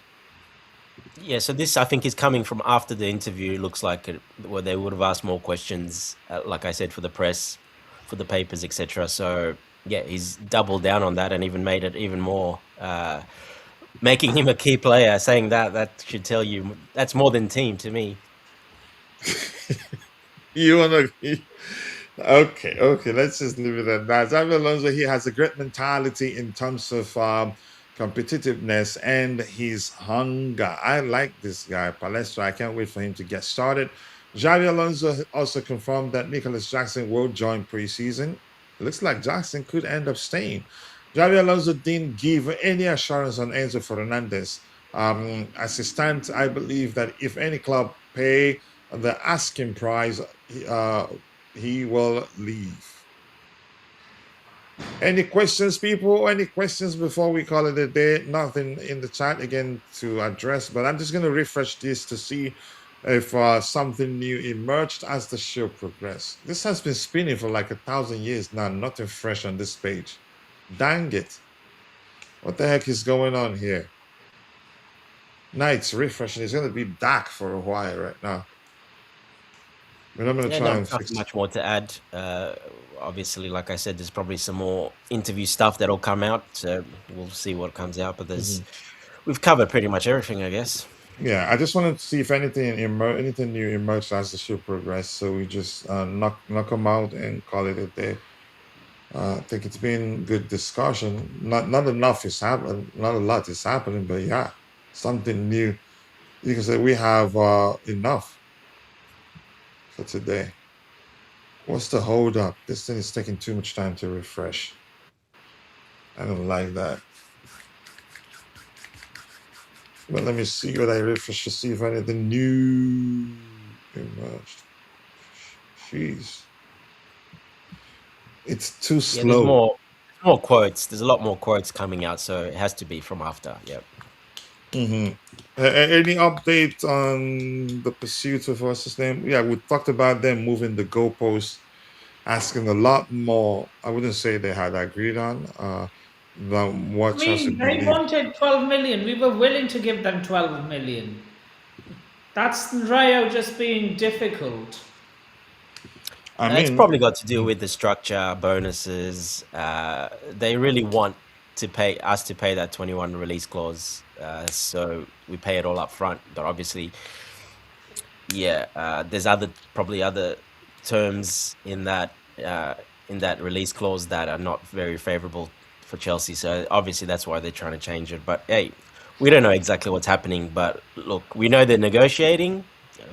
Will it happen? I think it will happen because we're after that player. We're pretty much the only ones after that player. So I think it will happen. Yeah, I haven't heard that any other club is interested. No, look, as long as he comes, before we go on preseason, the earlier the better, obviously. Hopefully by the end of this week, but before we go on preseason, that's the more important thing, that he comes, before then. I agree. It doesn't look like anything new emerged as the show progressed, but yeah, this isn't actually refreshing properly. It's a bit slow. And I think X has become quirky, plus my system is not that healthy anymore. Marco Palestra's agent hits back at Inter Milan. So now, yeah, we're going to be hearing from both camps.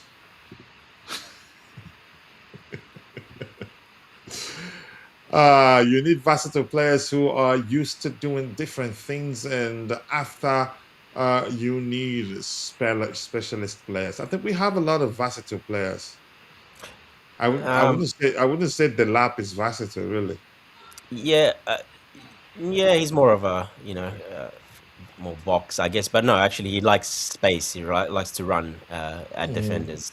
That's when he did his best at, obviously, playing for Ipswich. But Alonso, not saying he's going to do this at Chelsea, but the way he used, like I said, those two strikers, Boniface and Schick, the way he used them, he basically used them as more of a link up decoy type of strikers, where that's why you had the tens and the wing backs have all the stats and assists and the numbers, because the main job for those strikers were to basically drop a little bit deep, hold up play, wait for the wing backs to get involved in the attacking phase. So it'll be interesting to see how he uses um, our strikers that way. Omega and obviously João Pedro, who's probably going to be the starter. But that's how he used his strikers more. Definitely more of decoys, not big numbers, and keeping the defenders busy and getting everyone else involved around them. Basically, just holding the ball up and spreading it wide, or linking up with the tens, and then just making runs in the box for tap-ins basically most of the time. So it'll be interesting to see if he's going to do a little bit different, because obviously our strikers are not quite that. Yes, you can definitely get involved in the play, drop a bit deep, but I don't really see them as hold-up type of strikers like Boniface or Schick was. They're more, hold-up type of strikers, strong, physical, holding the ball up, waiting for everyone else to catch up and get involved in the play. So yeah, we'll see if he changes that philosophy, because that's something was a little bit different, obviously, than how we play. You can say that's a bit like Conte uses Lukaku, not quite to that extent, but because Lukaku gets a lot of numbers as well, but he likes to have that focal point. His strikers to be quite strong as well. So maybe the lap might have a bit of he might stay as that third option. You never know because of that. Just to have a bit of if the player wants to stay, I don't think he would keep, like I said, for resources. You have the resources, you can keep an extra couple of players to have a different options. And the lab comes across like the guy who would actually just stay and try to prove his point and try to prove everyone wrong that he is good and he belongs at that level. So we'll wait and see what happens, because he's probably the only one that suits that type of play more than the others, to be honest. Yeah, thanks so much. I appreciate that. Any other thing, the guys on the panel, any other thing you guys would like us to talk about? Or should we call it a day? We've been streaming for 2 hours and 52 minutes now, and we've had fun discussing We the might topics. as well go till the 3-hour mark. No, I think let's just call it a day. I'm tired, really, and I'm trying to see if I can quickly mow my lawn before, it's 8. But it depends on how humid it is outside. You mow your lawn? I thought you pay someone to do that, coach. I do it. I like it. It's a good exercise for me. Actually, yeah, it's good. No, Sorry? no sausage talk. Sorry, what did you say? No, we're talking about So trimming. no sausage talk today. We're talking about trimming the lawn at the moment. The Jay. lawn, yeah. I like it. It's a good exercise for me. He likes But a nice the only trimmed time I lawn. hire Very nice. pros is when the flowers outside. I'm not good at. Yeah. What centimeters do you cut the grass to, coach? Do you know the centimeters or? I don't use measurements. I just use the gear thing by the side of the lawnmower to set it. I usually set it at 3. Yep, 3 centimeters. Yeah, Okay. but I've been advised actually not to do it in the evenings because of the low sunlight and some stuff, how it affects the grass. I'm not an expert, but that's by the way. Anybody on the panel, anything else you want us to talk about before we call it a day? I'm good. Yeah, all So good. we're not going to have any sausage talk today. No, because I want to go to Uh, heaven, and you can't drag me that's sad. to We're the keeping it negative place. clean Yeah, today, Jay. don't count me at those you can you can drag to that place. All right, I think with that we've come to the natural end of this particular edition of the Chelsea News Roundup show, and I want to say thank you to the panelists and my bro and Ozyman, captain of the community in Constantine Don too, and also Jay, who actually, by the way, should be sleeping right now, but for some reason he's awake, and I appreciate having him on the panel. Thank you to my bro, also Nipun, for joining the conversation. I appreciate you. I cannot thank you enough. Thank you to Lusula for joining. Thank you to Mabast, aka MBO5, who was also here. Who else was here? Thank you to Jerry Mice. Who else was here? Thank you to Richard for joining the show. Evening shows, I think, are better for you. That's what I've noticed. And who's this? Thank you for Sean Abiona. Thank you. And if I miss your name, apologies. Druver, of course. If I miss your name, apologies. I'm only human. See you guys next time. God bless us all and cheers. Cheers, guys. Take care.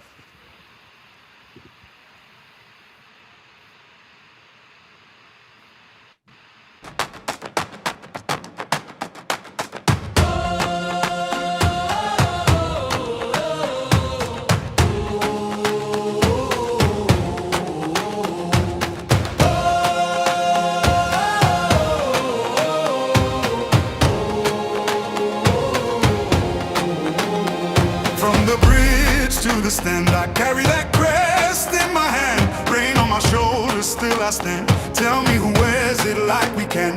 Mud on the boots, heart of gold. Those stories living in the cold. Every name that the walls still hold. I was born for this, I was told.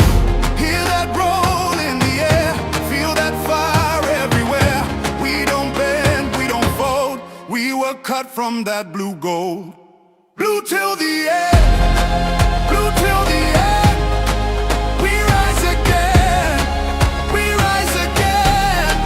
Blue till the end, blue till the end. This is our name, this is our skin.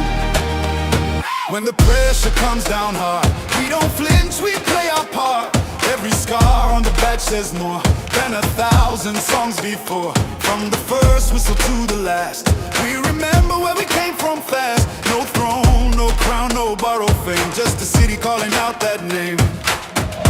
Hear that roll in the air, feel that fire everywhere. We don't bend, we don't fold. We were cut from that blue gold. Blue till the end, blue till the end.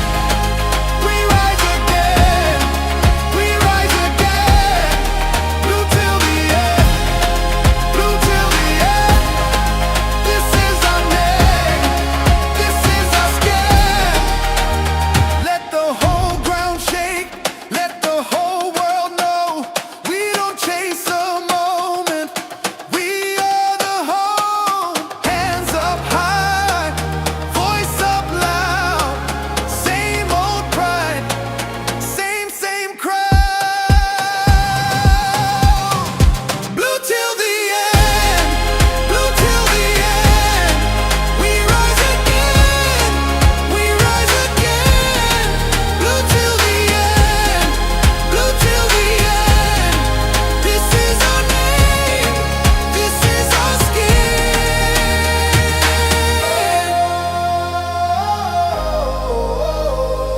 Yeah. Ooh. Blue till the end, blue till the end. Loyalty stays even through the storm.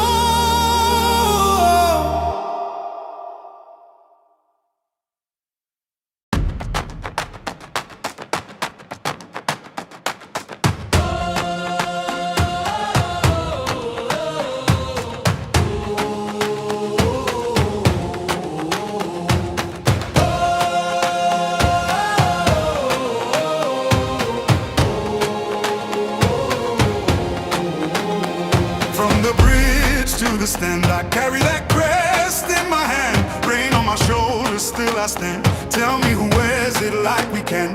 Mud on the boots, heart of gold. Those stories living in the cold. Every name that the walls still hold. I was born for this, I was told. Hear that roll in the air, feel that fire everywhere. We don't bend, we don't fold. We were cut from that blue gold. Blue till the end, blue till the end. We rise.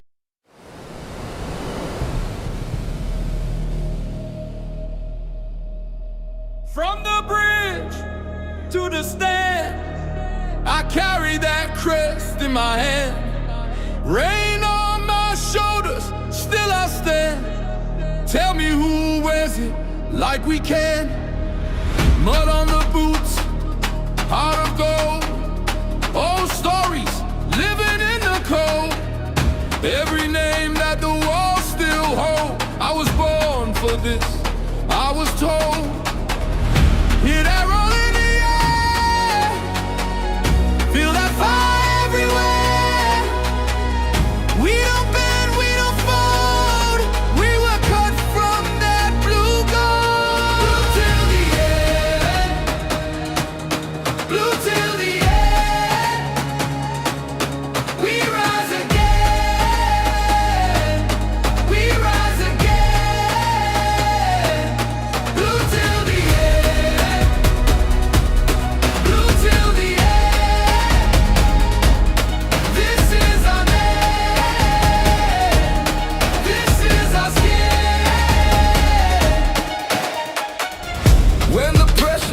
comes down hard. We don't flinch, we play our part. Every scar on the back says more than 1,000 songs before. From the first whistle to the last, we remember where we came from fast. No throne, no crown, no borrowed fame, just a city calling out that name. Hear that roll in the air, feel that fire everywhere. We don't bend, we don't fold, we were cut from that blue gold. Blue till the end, blue till the end. We rise again, we rise again. Blue till the end, blue till the end. This is our land, this is our skin. Let the whole ground shake, let the whole world know we don't chase a moment, we are the hope. Hands up high, voice up loud, same old pride, same crowd.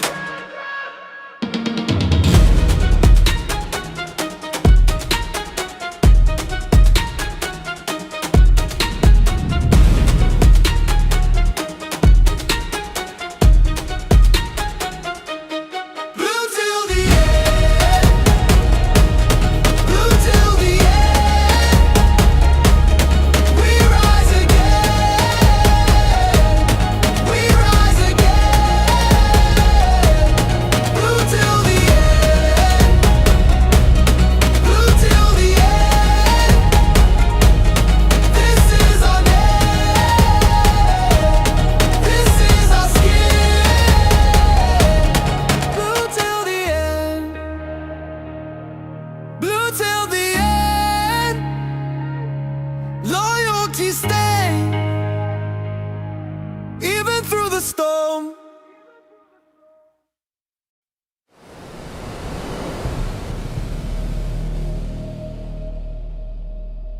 From the bridge to the stand, I carry that crest in my hand. Rain on my shoulders, still I stand.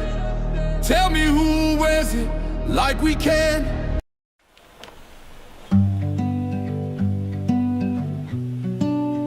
You ever try to explain this to someone and they just don't get it? First game I watched, didn't know the score, just knew I'd be back for more.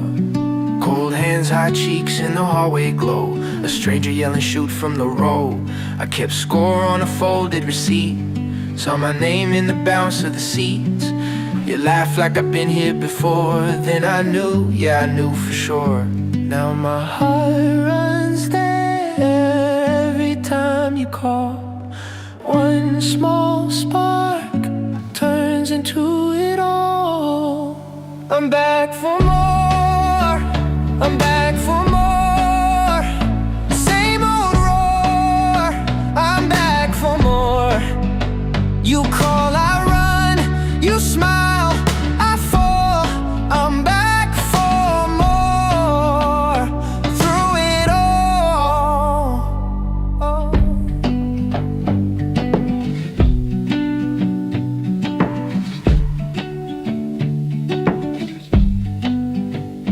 Now I know the plays by the way they bend, know the look when the season leans. Got a worn-out jacket on the backseat now, in a secret grin I wear out loud. You still ask why I care this much, like it's just a game, just luck. But I saw my life in that opening tip, one quick move and I was in it. Now my heart runs there every time you call. One small spark turns into it all. I'm back for more, I'm back for more. Same old roar, I'm back for more. You call, I run, you smile, I fall. I'm back for more, through